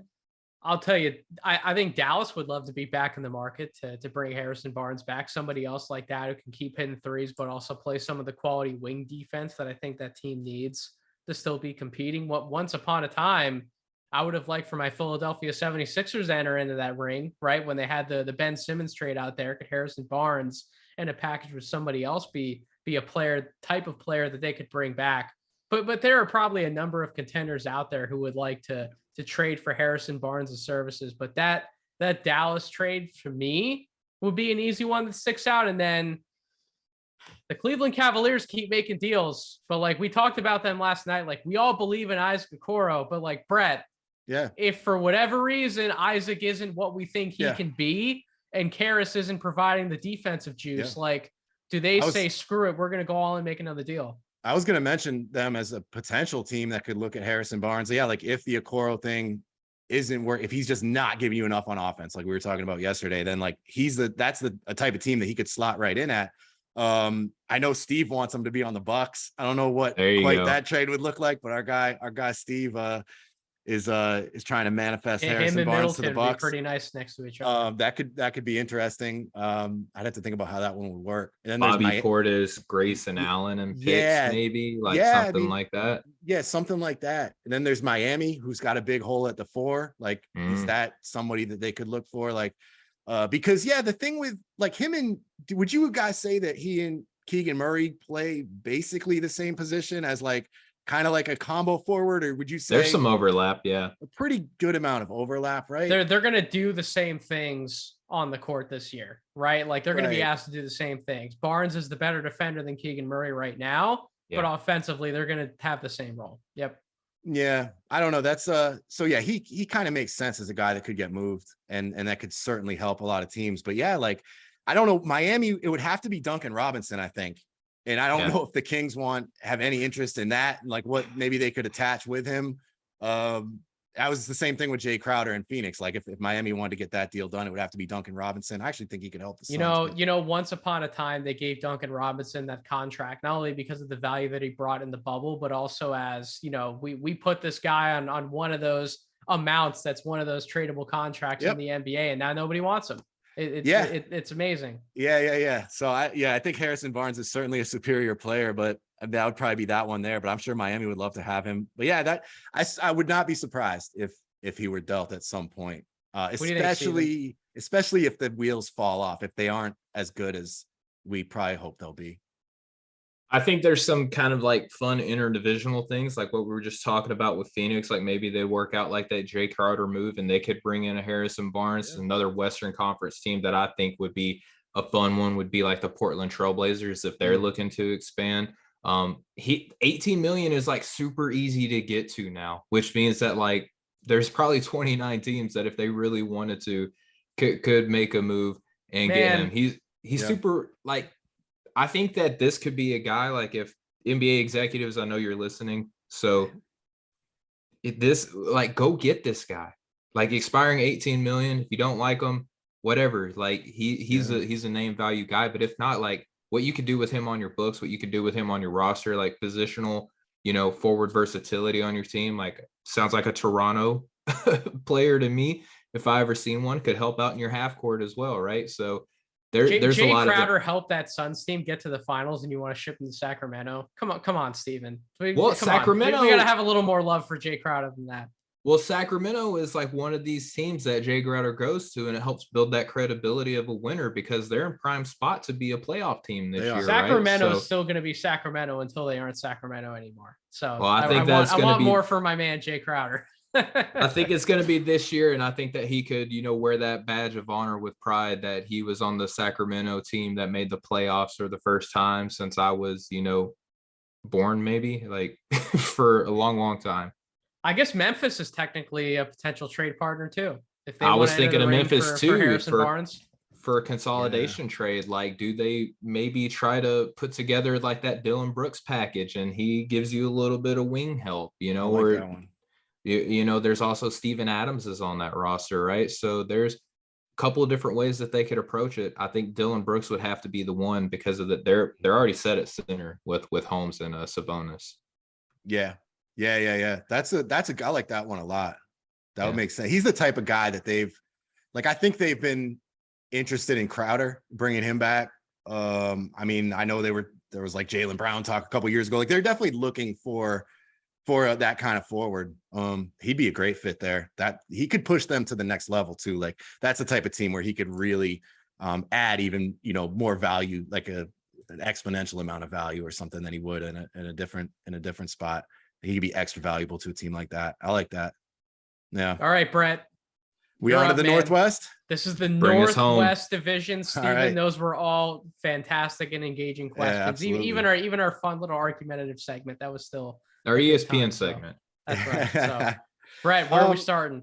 Let's start with got to be the worst team in the division. I think the Utah Jazz. Okay. It's kind of a weird question. Just for the YouTube audience, Steven There we has go. our no Yes. ceilings. I hate Danny Ainge shirt front and center. Man, so the question is like, I guess, are you guys, if you guys were Jazz fans, would you be more excited now, like for this season, than you were last season? I know that sounds crazy because they were a good team last season. That's but a great question. But just from like the prospect, obviously, of bottoming out and landing a franchise player, whether that's Wembanyama or Scoot or one of the Thompson twins, whoever's in that mix, like there's Cam Whitmore, they're gonna be in that top 5 mix for sure. And just the Wembanyama possibility, like that's got to be pretty exciting. And then like and if you just look at the guys that they do have on their team that are going to be getting opportunities, like your guy Jared Butler, Nathan, like I know you're a fan of his game. Like I am too. He's awesome, man. He's a fun offensive player. I don't know we'll get an idea of what he could be in the NBA. I think Jared season. Butler, Colin Sexton, Ochai Agbaji, Larry Yes. Markkinen, and Walker Kessler is like the absolute sicko lineup for me. It's like you can get me to tune in on a random Tuesday night. Right. It's a sicko lineup. Like there's all these Ochai, baby. Yeah. There's all these young guys that are just going to be getting these opportunities. It's going to be kind of wild. Like who knows what Sexton's going to do? Like Lowry could have a huge individual season, like if he gets the minutes. But like if you guys were Jazz fans, like would you be more excited about this, like this tanking season where these young guys are getting all this run and just kind of a fun, no expectations, and at the end of it you could be getting a generational talent?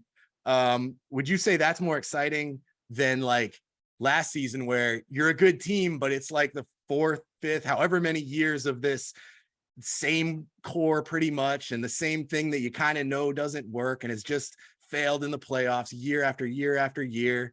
Like, do you think that, do you think this is, even though you're not going to be a good team, do you think this is more exciting than kind of that boring good team? No, I'm still pissed off. I'm still pissed off if I'm a Jazz fan. Like, yeah. So even with like what you got for Rudy and the Jazz go from one of the best records in the Western Conference with having the chance to go to the NBA Finals to, because that didn't work, we've now blown it up sky high. And yes, we got all these assets back, right? We have all these picks that we can use in a potential trade. We have these interesting young guys. We extended Colin Sexton. We have Ochai Agbaji can grow into with a role with this team. Larry Markkinen looks like he's going to average 20 to 25 points a game on a crappy team. That's what he's primed to do. Mike Conley, Jordan Clarkson, some of these guys still have to be traded, but we now, as season ticket holders and fans, have to watch this product every single night, hoping that we get the number 1 pick for Victor Wembanyama. And oh, by the way, the top 4 teams in the Tanktastic lottery race have equal odds. Yeah. We could end up with the 4th pick as much as we could the 1st pick. And if we miss out on Victor or Scoot, Steven, you and I are different because we study the draft. We're going to be excited about names past Victor and Scoot, but the average Jazz basketball fan is going to be like, I hear about Victor and Scoot on ESPN. If we're not getting one of those guys, what the fuck are we doing with this? If you end up with like a So- Amen Thompson or Whitmore, it might be disappointing to the average fan, even though those guys are dope. So, well, it's if I'm a fan and I'm not as educated in the draft space, like I don't have as much knowledge, I'm not following those ceilings yet, I'm probably pretty pissed off where I'm sitting right now, to be honest. But what if it's you with all your knowledge and like being a sicko and knowing all these potential guys you could draft, and like Jared Butler, like, you know, like, are you more excited about, or do you just not really, you're not going to watch a whole lot of Jazz games? I want to think watch so. good basketball at the end of the day, man. Like that's what I want to watch. There are a lot of young guys that I'm interested in that I want to watch the individual developments of, but this collection of guys, they're tanking. It's going to be an absolute tire fire. So as a fan, I don't know how I'm happy about this unless we get one of Victor Wembanyama or Scoot Henderson, and then you don't know that you're getting them until the end. So this season's just going to be bleh. Right. All right. So I see what you're saying, Nathan. Consider the context. You're the Utah Jazz. You are the only game in town. Like, there's no MLB, right? Like, sure, there's MLB there, right? But I'm saying, like, in Salt Lake City, we're talking about fandom, though, man. Like, this isn't just me, the draft analyst, getting to appreciate what Danny Ainge is doing and doing all the mechanics. Let me get to my point. You're a Utah Jazz fan, right? You're not a Los Angeles, you're not a Philadelphia 76ers fan, right? You're a Utah Jazz fan. You now have the opportunity to be in this new generation of NBA fandom where you're a small market team, just like the Oklahoma City Thunder.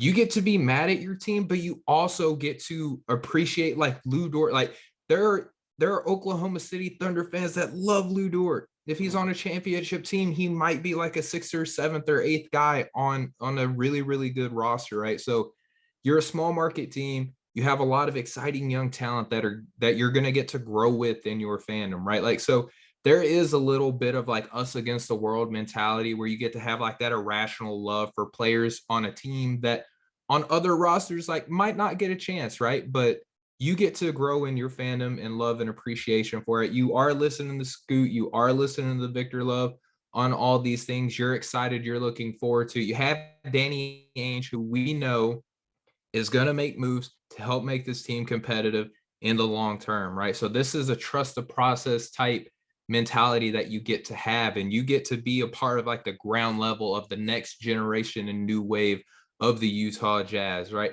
Are you mad? Like, are you really mad because you were mad last year because you're like, we can't play Donovan Mitchell and Rudy Gobert. Like, Rudy Gobert gets played off the court. Donovan Mitchell doesn't play defense. He doesn't care. You know, Mike Conley doesn't move anymore. Like, are you more mad now than you were last year? I think now you kind of like, you're ripping the Band-Aid off. You're like, okay, everything that everyone has been hinting at for the last 4 or 5 seasons is done. I don't got to listen to that crap anymore. This is a rise of the Phoenix. This is new beginnings. Everyone's excited for new beginnings, man. Everybody loves this moment. Steven, I live in the Philadelphia area. I've followed the process since that trade literally took place, the trade that sent Drew Holiday to New Orleans and just started this whole damn teardown that was the process. I know what it feels like to be a fan through those times. It was the right thing to do. It was absolutely the right thing to do. That doesn't mean it doesn't fucking suck at the same time for fans of the team. Like, that's the, like, 2 things can be true at the same time. It can be good, fair. But it can also suck. So that's where I'm at. Like, I'm not a Jazz fan. No, man, Steven, that was very well said. I think like you really, like, that's the appeal of it to me. Like, I couldn't have said it better. And I'm not a Jazz fan, but like I'm more excited about this Jazz team than I was last year, because just the Mitchell Gobert thing, Quinn Snyder, like, it just got stale. And now you've got this new coach, Will Hardy, young first-time coach. Who knows? He could be the next great coach. And yeah, we could be getting this generational player. And Sexton might be just as good as Mitchell. Who knows? Like, there's all kind of weird optimism they could have. Lauri Markkanen, where did this guy come from? Like, 25 points a game. Like you said, that's not out of the question. Like, and as someone, I'm a Thunder fan, and like, it is fun following those guys that like nobody else in the league probably really cares about, but the Jazz are going to have a couple of those guys that like, they're like your guys. And I love the idea of just build, destroy, and rebuild.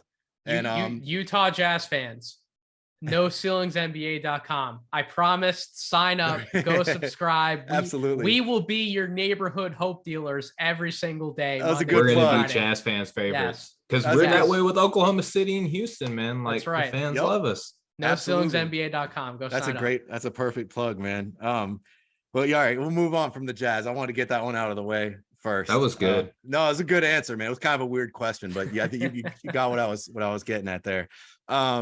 let's go with my Portland Trailblazers, another one of my favorite teams. This one, there might be a couple of these questions along this lines, just considering like what you guys do in the basketball world and your expertise. Like, my question is about Shaedon Sharpe specifically. Perfect. Because like I have been like, none of us, even the most plugged in of all of us, hadn't seen that much of him, right? You know, prior to even, he didn't play at Summer League barely, but prior to this preseason, like this has been probably the most of us have seen of him. But you guys have definitely had seen a lot more of him than me and are more familiar with his game. But from what I've seen in preseason, I've been blown away. I loved what I saw on tape, you know, from like the eyeball stuff or whatever I was looking at, like, but he has really impressed in preseason. He's been kind of like one of the buzziest young players in the NBA. And I'm just wondering, like, what do you guys think his ceiling is? Like, he was drafted 7th overall. Like, he's got a really smooth game. He looks like a natural scorer, just crazy athlete. Like some of these lob dunks he's been getting up for, you know, kind of a traditional sort of scoring 2-guard, I guess. Like, I don't know. I mean, I'm not even talking necessarily about this season, because like if the Blazers go into tank mode, if they pivot to that, then he'll probably get plenty of run. But if they're trying to be competitive, I'm not quite sure he gets too many minutes. He'll get some, but he's probably like the 4th guard or something. But what do you think? Like, could he be? Is his ceiling as high as I think it is? Go ahead, Steven. Nathan, I want to ask a question and let you cut loose. Do you, I swear I was thinking about this today. So Brett, thank you so much for asking this question, because I have been trying to work something that we said last year back into the podcast. And Brett, like, you volleyed me, man. Set, spike, let's go. Nathan, do you remember? And I've been watching the highlights and I'm just like, oh my goodness. Do you remember when we said, dude, look, this draft is so crazy that Shaedon Sharpe could end up being the best player to come out of this draft? Like, there was and there is a realistic chance that out of all the hype that Paolo, Jabari, and Chet got, rightly, deservedly so, that Shaedon Sharpe could end up being the best player to come out of that draft. I mean, he's electric, dude. He's playing next to Dame Lillard. He's going to have, you know, some front court defensive assistants to help cover up some of his liabilities that he's going to present as a young guy. Dude, he could be so scary in this league, man. And I just want to give it to you, Nathan. Cut it loose. I just wanted to say, do you remember when we said that? So I finished with Shaedon Sharpe at 8 on my big board last year. We did have multiple podcasts where Steven is correct. We pondered the thought of him potentially ending up being the best player in this draft class, but really that came back to where would we rank him on some sort of a big board. And there were certainly weeks last year where I had him 4th on my board. I had him right behind those 3 big guys. I don't think he's going to be better than Chet, Paolo, or Jabari if all of those guys are healthy, right? But could he be better than all of Jaden Ivey and Keegan Murray? And, well, he certainly looks like he's going to be better than Johnny Davis right now. Could he be better than Dyson Daniels, Benedict Mathurin, like all these other guys that are in that range? Absolutely he can. And it goes back to the star potential that he has. And I don't think anybody denied when we were ranking Shaedon Sharpe last year. He's one of the most dynamic shot makers that we had in this entire draft class. Are all the other parts of his game going to come together to keep him on the floor for him to be able to sustain that type of secondary or even primary shot making role at times? What's the defense going to look like? Because the high school defense, abysmal, what I saw on tape. Now, I also stick up for young players that their defense is never going to be good right when they come into the NBA. And when it is good, that's something to really be praised and shouted out. But the majority of the time, rookies are not good on defense. Even 2nd and 3rd year players can still struggle playing defense because they're coming into these new environments. If they're lottery picks, they're on these younger teams who don't have the chemistry built with one another, haven't been in the NBA long enough. They're just not going to compete with some of these top tier defensive teams that we have in the NBA, some of the top tier talent. That's not going to happen. So the defense is going to be a thing that's not going to come for him overnight. The playmaking, the passing ability, his ability to share the ball within the course of an offense, that's going to have to definitely come along for him as well. And then I still need to see more from him from a catch and shoot standpoint and more of the off ball stuff come through. Now, he was a good off ball player in high school. I want to see him be able to take advantage of his athleticism, show that on cuts, show that on some of the lobs. Like we saw the ridiculous lob dunk the other night. Like we want to see more of that stuff, or at least I do. All those things I laid out, more than just the on ball dribble, the air out of the ball, step back, shoot it. I want to see more of those things come together for him, because the quicker those things, Brett, come around for him, we're going to see more time from him on the Portland Trailblazers, and he's going to step in next to Dame and be like, all right, I'm here, or step in alongside Dame and Simons. Like, I think Shaedon Sharpe's best outcome for what the Trailblazers could hope for is if he's their 3-man and you're trying out a lineup of Dame, Simons, Sharpe, Jeremy Grant, and Nurk.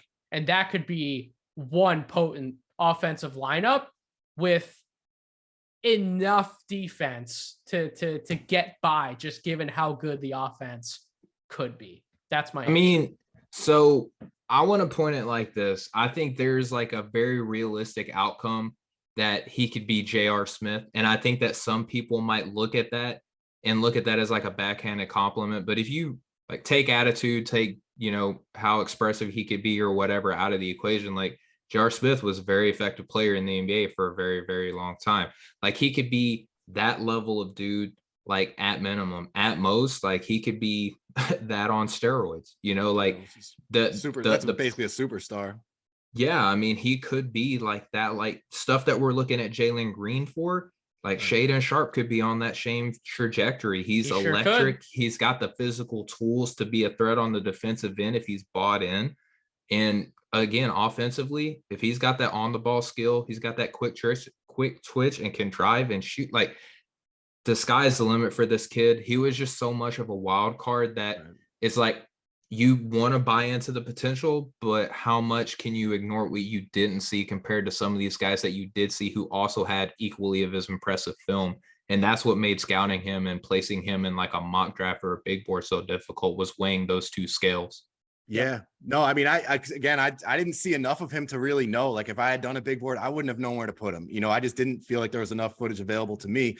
But then when the Blazers took him at 7, Mike Schmitz and the Blazers took him at 7, kind of like, okay, I mean, like I'm all in. Like it was seen as like a swing pick, like swinging for the fences, which I like. I think the Blazers are in a position to do that, but also I think it's an intelligent pick made by some very intelligent people, and I'm all in on him ever since then. And then I see the kid on the court, and it's like he's really something, man. Yep. He's bigger than I expected.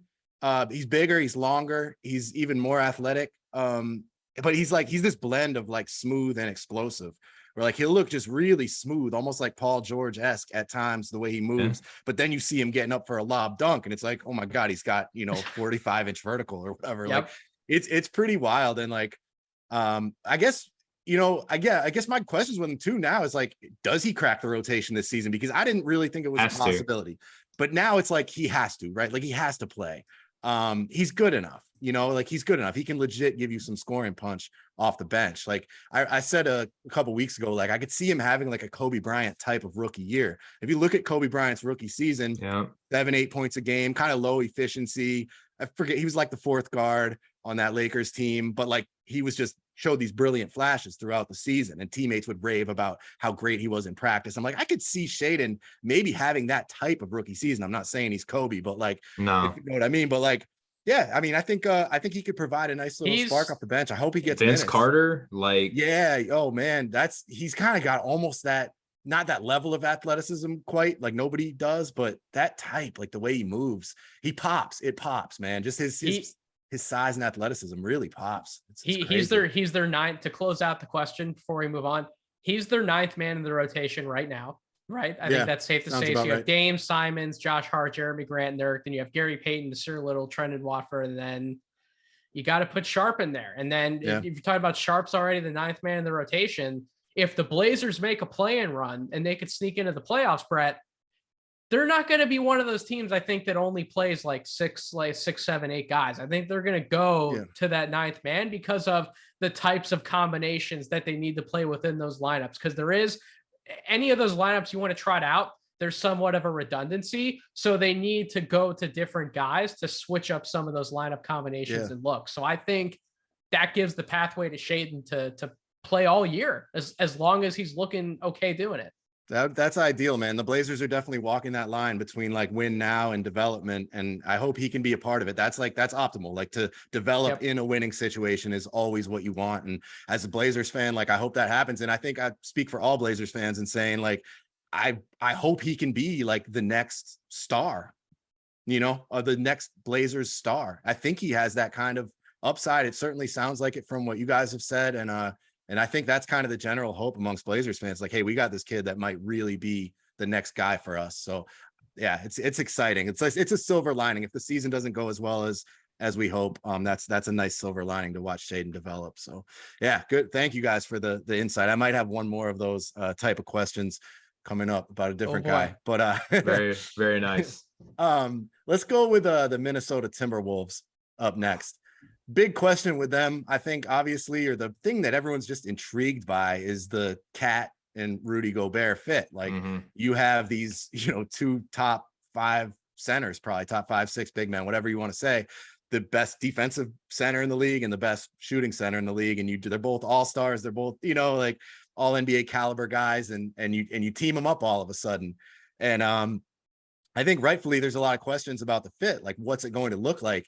And I guess my concern for you guys is if you do have some concern at all about this fit, is it more on the defensive side of the ball or offensively? Where do you think they could there's more questions, defensive or offensive with these two specifically and how they fit together? I think it's defensively because you're putting Cat on the perimeter more. And someone please help me. I'm trying to remember off the top of my head. I hate being put on the spot like this, but who's their 3? Like, because you got Jaden McDaniels would be their Jaden McDaniels would be their 3. Okay, that's what I was thinking. So even more so, like Jaden McDaniels is probably better playing on 4s, maybe even some small ball 5s. Cat, you're putting him on the perimeter. He's not the fleetest of foot. And obviously, but here's the thing, like Rudy Gobert can cover up a multitude of sins on the defensive end. We just saw it in Utah. So like, I don't think that that Minnesota's perimeter defense is going to be worse. It's just hard to imagine in today's NBA. If you have 2 big men, they both have to have a little bit of defensive potential. And that's nothing that we've seen out of Karl-Anthony Towns. And like, he's had the incentive, he's had the teammates that he could have done that with already. I think offensively, just the way that Cat can shoot the ball, right? And I don't think that he would be a selfish guy playing more on the perimeter, right? Like McDaniels is kind of closer to the basket. Kant is expanding a little bit on his range. Love McDaniels, by the way. And then Ant is the next superstar apparent. And D'Angelo Russell, his best ability is on the offensive side, right? So if you're considering everything as a total unit, I think defensively is the biggest concern. Like, do you use Cat as like a free safety on defense and hope that Rudy Gobert can cover everything up? Like that's where I'm at. That's what you have to do. You're essentially putting Karl-Anthony Towns on the weak link in the team's opposing offense, right? You're hoping he can kind of camp out in the corner and you can leave everything else to Rudy Gobert playing drop, protecting the rim, and then Anthony Edwards and Jaden McDaniels, containing the penetration everywhere else. The other leaky valve, though, is D'Angelo Russell. D'Angelo Russell has to be better on the defensive side of the ball because it's D'Lo, Jordan McLaughlin, Austin Rivers, Bryn Forbes, Jalen Noel. Those are your other guards in the rotation. None of those guys are defensive stoppers. There is no more Pat Bev to bail out that guard spot defensively. No more Jared Vanderbilt either, who could do some stuff on the perimeter defensively. No more Jared Vanderbilt either. So the good news is I do think Edwards and McDaniels are enough to better contain some of those guys from sneaking into the paint and always challenging Rudy or bringing Rudy out everywhere else. It's different than what he had in Utah, but usually you do not want to have a lineup. If you're trying to win in the Western Conference Finals and in the NBA Finals, you usually don't want to line up where you're that deficient defensively at 2 positions. So they have to figure out a way to balance both D'Angelo Russell and Karl-Anthony Towns, because you need both of those guys in the lineup to really make them as potent offensively as they're going to be. Because Jaden McDaniels, Brett, all 3 of us, I should say, we all like Jaden McDaniels. He has to keep being a corner 3-point shooter. He's got to play that role in floor spacing for that team and then be the transition forward that he can be. But they need D'Angelo Russell and Karl Anthony Towns to be there offensively to really make this team potent. With Rudy Gobert not being the offensive dominant center that he should probably be able to be, given where he is right now in the NBA, I think he's going to be more aggressive. He already looks better, at least in the preseason, with the improved spacing around him with some of these guys. But yeah, to your point, Brett, to your question, defensively is where I'm more concerned because they don't have three other stoppers on the perimeter. Karl Anthony Towns, to Steven's point, he's going to have to be involved in the perimeter in some way, shape, or form. You can't just have him camp out all the time. Teams are going to hunt for him in matchups. And what's Towns going to do about it? Is he going to let himself be the hunted, or is he going to be a little bit of the hunter? Are we going to see a different Karl Anthony Towns to an extent? Who knows? He's got to be a LeBron block specialist. Like, let him go by and hope that he can chase it down. Like, I'm with you guys for sure. I think the defensive side of the ball is where the greater concern lies. Offensively, I'm not worried about it at all. I think it actually makes a ton of sense. Like, I think Cat's going to be shooting a ton of 3-pointers, which is what he wants to do. I'm sure he's more than happy to shoot 8 3-pointers a game. And then you've got Gobert, screening and rolling with either D'Angelo or maybe Anthony Edwards. Maybe we'll see some of that. And so, like, I think, like his threat as a diver is going to open up Cat on the perimeter, and Cat's threat as a perimeter shooter is going to open up for Gobert as a diver. So, like, I think as a pairing, they do make a lot of sense offensively, especially with those guards. And McDaniels shooting from the corners is going to be huge. He'll have plenty of looks. Apparently, he's been shooting it really well in training camp. I don't know what his numbers have looked like in these preseason games, really, but I think he's always been a pretty good shooter, and I think he's going to take a leap in that regard this season. And then, defensively, it's like the hope would be that maybe Cat actually looks a little better next to Gobert, like maybe as kind of a weak side rim protector, as a, kind of like what the Celtics did with Robert Williams at times, maybe like you were saying, like where you put him on like a weaker guy and just kind of let him roam a little bit and be that kind of weak side help. Like, maybe in that role, he could actually look better at times than he has in the past as like a guy that's been almost asked to be like a defensive anchor when that's not who he is. But at the same time, like it's inevitable that he's going to get pulled out to the perimeter. He's going to get hunted by quicker players at times. But then that's where it's like, is having Gobert behind him, like you said, enough to where that's not a huge issue, where Gobert can clean up mistakes better than anybody. And they got Naz Reid. They can stagger minutes. Like, there's absolutely. Yeah. They've got some fun options they can go with. Like, it doesn't always have to be those two on the court. Like, maybe they only share the court for, 18 minutes a game, whatever it ends up being. They could do quite a bit of staggering. That's going to be fun. Definitely one of the teams I'll be paying a lot of attention to this season. Let's go to another team that projects to be pretty good in the Western Conference, and that is the Denver Nuggets. Oh, okay. Yeah. What question we got, Brett? 6th seed last season. They're getting MPJ back healthy and Jamal Murray back healthy. And my question is simple: is this going to be the best offense in the NBA? Would they be your pick to be the number one offense in the NBA? If you look at the last season that Jokic, Porter, and Murray all were healthy playing together, the three of them, I think in about 1,500 possessions, had like a 127 offensive rating, like a +16 differential. And then when you add Aaron Gordon into that mix for the small sample that those four played together, believe it or not, those numbers go up to like a 128 and like a +18, something along those lines. So they've proven to be unbelievably potent offensively when they're on the court together. They're all healthy right now. Is this the best offense in basketball? Because I'll just answer my own question right away. I think it is. What do you guys think? Not only do I think it's one of the best offenses in basketball, I think this is the best two-way team the Nuggets have had in this kind of Jokic, Jamal Murray era. I think the Kentavious Caldwell-Pope addition was huge. Yeah. Right? He is a legitimate corner spacer, but also somebody who you don't have to worry about him on the defensive end. For all we want to talk about MPJ and his defensive deficiencies, I think he has shown improvement since his days in the bubble. He's been a better defender when he's been on the court. Now he's coming back. He's got to sort of regain more of that mobility. If he's healthy, I think he's going to be better there. We know what he is offensively. I think Jamal Murray isn't a bad defender at the guard spot. I wouldn't say he's great, but I certainly don't think he's bad. Jokic, say what you want about Jokic. He is good defensively. He is good. He's not bad. And then we know what Aaron Gordon is on the defensive side of the ball. offensively, it's going to be a lot of the same stuff. It's going to be Jokic running the show. It's going to be the DHO offense with Jamal Murray. You're going to have KCP and Michael Porter Jr. spacing out. You have two, I talked about with Detroit, two really, really, really good corner spacers to just open up that offense even more for, you guessed it, Aaron Gordon to just do whatever he wants, getting downhill, going to the basket, being a lob guy with Jokic, running some of those inverted pick and rolls.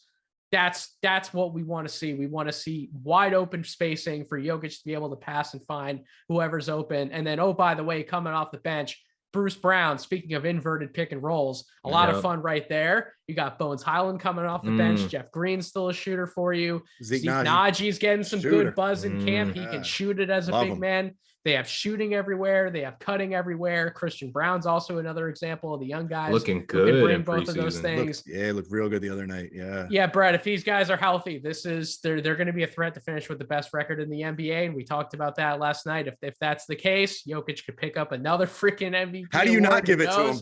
How would you not give it to him if they are the best record in the NBA and he's still putting up those numbers? It's like you almost have to, right? This is crazy. This is the best team that I think he's had. What about you, Steven? So too. It's really hard for me to always to go with yes for any of these types of questions, because I think that Philadelphia might have them rivaled in terms of best offensive in the NBA.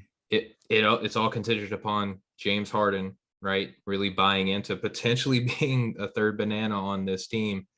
But I think the edge does have to go to Denver because it's a cohesive unit. They're all bought in. Mike Malone preaches the same message to everyone, no matter who's on this team. KCP is going to be bought in on being one of the best teams in the Western Conference yet again. You got Bones Highland, who I think could rival some for Sixth Man of the Year candidate, depending on how big his role is going to be. He could play next to Jamal Murray, which is another facet on this team that you could have several multi-guard lineups and multi-forward lineups, and you could have Nikola Jokic setting the table for everybody. So I just think that the unique advantage that he gives your offense, as great as he is defensively, Nathan, I'm right there with you. I think that he's an unsung hero on that side of the ball. But the unique perspective and advantage that he gives your offense that is so hard for NBA teams to stop. You can't be constructed for Nikola Jokic defensively, or you'll suffer throughout the rest of the year because there's not another team that does what they do at that position. So I just think that it's so unique and dynamic. The shooting, cutting, versatility, self-creation out of multiple aspects. It's just going to be really hard for any team to replicate that. So I'm with you guys. I think that they should be the best, or should be the favorite for being the best offense in the NBA. I think they've surrounded, it feels like they've surrounded Jokic with the perfect ingredients, the perfect combination of players. When you think about, the cutting of Aaron Gordon and Bruce Brown, and then the Michael Porter Jr. is probably a top 5-6 shooter when he's healthy. And then Jamal Murray, like you said, the creation, and KCP is another high-end outside shooter. They put the perfect pieces around him. Zeke Naji pairs really well with Jokic with the way that he can space the floor. So yeah, they're going to be beautiful to watch. That offense is going to hum. I just hope they can stay healthy, but they're I wouldn't blame anybody in the NBA, man. Yeah, no, they're going to be awesome. So yeah, we're kind of on the same page with that, I think. And then let's see, who do we got left? We've got my Oklahoma City Thunder. I was going to say, wait, Brett's favorite team in this whole division. Let's go with the Thunder. I see what you did there. Yeah. Oh no! Now I see what you did there. Okay, I'm glad. I was feeling real dumb for a second. Sorry, it took me a second. But all right, this will be another kind of young guy question, because another guy that has really, really, really caught my eye in the preseason. I know I speak for a lot of people in saying this, is Ousmane Dieng. He has been eye-opening, to say the least. Just the sheer size of him pops. I think he's listed at 6'10", but he's almost looks bigger than that. I think he's really 6'11". Yeah, because I've seen him standing next to Baisley and guys like that, and it's he's on another level. He's a big dude, and he's so fluid in the way he moves. The way he handles the ball at that size has been really impressive. His shot looks really natural and smooth. That looks better than I expected it to. Showing a little bit of playmaking defensively on ball. He's had some really impressive possessions. But what did you guys think of Jang, like as a prospect before the NBA? What do you think of him now? Because he was a guy, I saw him at Summer League up close, and for some reason the size didn't pop the same way. I don't know if he's grown since then or filled out a little bit, or just he's learning to use his size more or what, but it didn't pop the same way. And just watching him, I was like, this guy might be like 2 years away from being 2 years away. Like he did not impress me at Summer League. Now I see him and I'm almost as high on him as like anybody outside like Shaden and the main guys in Tari in this class. Like, but I think he's got even a higher level of upside than someone like Tari. Like I see a lot there, but again, I haven't seen that much of this kid, just a little bit last season and then what I've seen in the preseason, but he's promising, man, in my opinion. What do you guys think about him? I had Jang in a starters level tier on my board. So I had him in a tier 3. I had him as 15 as a number ranking on my board, but I had him in tier 3. Steven, we talked about him a bunch before the draft. And I think my consensus was there was enough there to where he has legitimate star upside. Like I used like a brutally high end comp for him to be like a Paul George type of player, because that's the type of upside that he has. Just being able to do everything on the offensive end. We know the type of shooter that he is already. He's a pretty decent pick and roll playmaker already at his age and at his size. That's very unique for him to possess. And then defensively, I think he's actually good defensively. It's just he makes some mistakes, and there's some players and play types that he just can't guard well enough yet because his body needs to fill out more. And that's what I came back to is, if he continues to fill out and get stronger and everything works out for him physically, I think he's going to have more confidence getting downhill and stop settling for some of those mid-range shots. I think he's going to get to the basket, draw fouls, get to the free throw line, rack up a good percentage and a good amount of points there. And then defensively, he's going to find his footing as he gets bigger and stronger, and he can settle in and be able to guard more of those 3/4s for that combo forward role that he's likely to play in the NBA. Probably pretty similar to the type of role that Jaden McDaniels plays for the Timberwolves. I don't think he's going to be that good defensively, but in terms of like a similar role and the type of ground he could cover, that's the type of player that I could see Jang being. And if all of those ingredients come together, which again, I think ties more to the physical attributes, that's one hell of a player for Oklahoma City. On that note, though, don't you agree that his frame, like, doesn't he look like he has the kind of frame that could put on weight? I think he's going to fill out, man. Fill out nicely. Like, you know how some guys like Giannis had that frame where like he was able to put on 40, 50 pounds, whatever he did, and not really lose anything athletically. He's like, it builds on proportionately. But then you look at somebody like Anthony Davis in his frame, and he puts on 30, 40 pounds, and it really hurts his movement as a player. I think we saw that last year. So like, I think frame is a big thing to consider. And like, when I see him, I'm like, that kid's got a good frame. Like he's got a lot of filling out to do, but he's gonna carry it well. So Jang by year 3 or year 4 could be an NBA starter. And if that happens, the Thunder all of a sudden are going to have like a log jam at some of these positions. I don't know what's going to happen, but yeah, that's his upside to me, is like an NBA starter. There's that slim Paul George star type chance, but starter. Yeah. So I called up my latest big board, and I probably would have had him higher had I been able to finish out the scouting process before I had to go on my journey.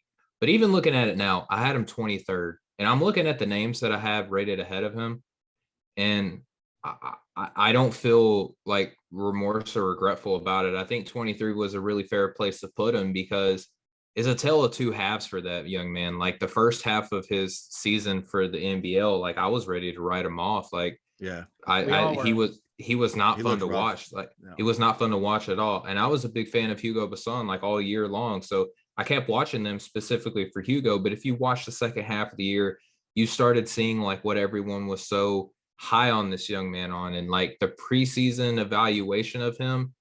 It's one of those things, Nathan, that like as evaluators, we got to learn that like, even though that some players might slip through the cracks depending on their situation and depending on like, you know, change in talent level or role responsibility, what have you, like sometimes like we do need to remember what the preseason expectations for these guys were and like what led to the hype of them being that high in the first place.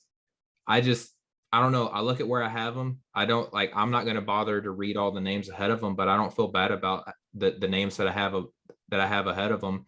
But I think that Oklahoma City got a potential steal in a player for Ousmane, who's given the opportunity to show and grow and develop. And Nathan, we talk about this all the time, is like, you can have all the potential in the world, but if you don't see the floor, it's going to be hard to actualize. And I They had think a great Usman, draft.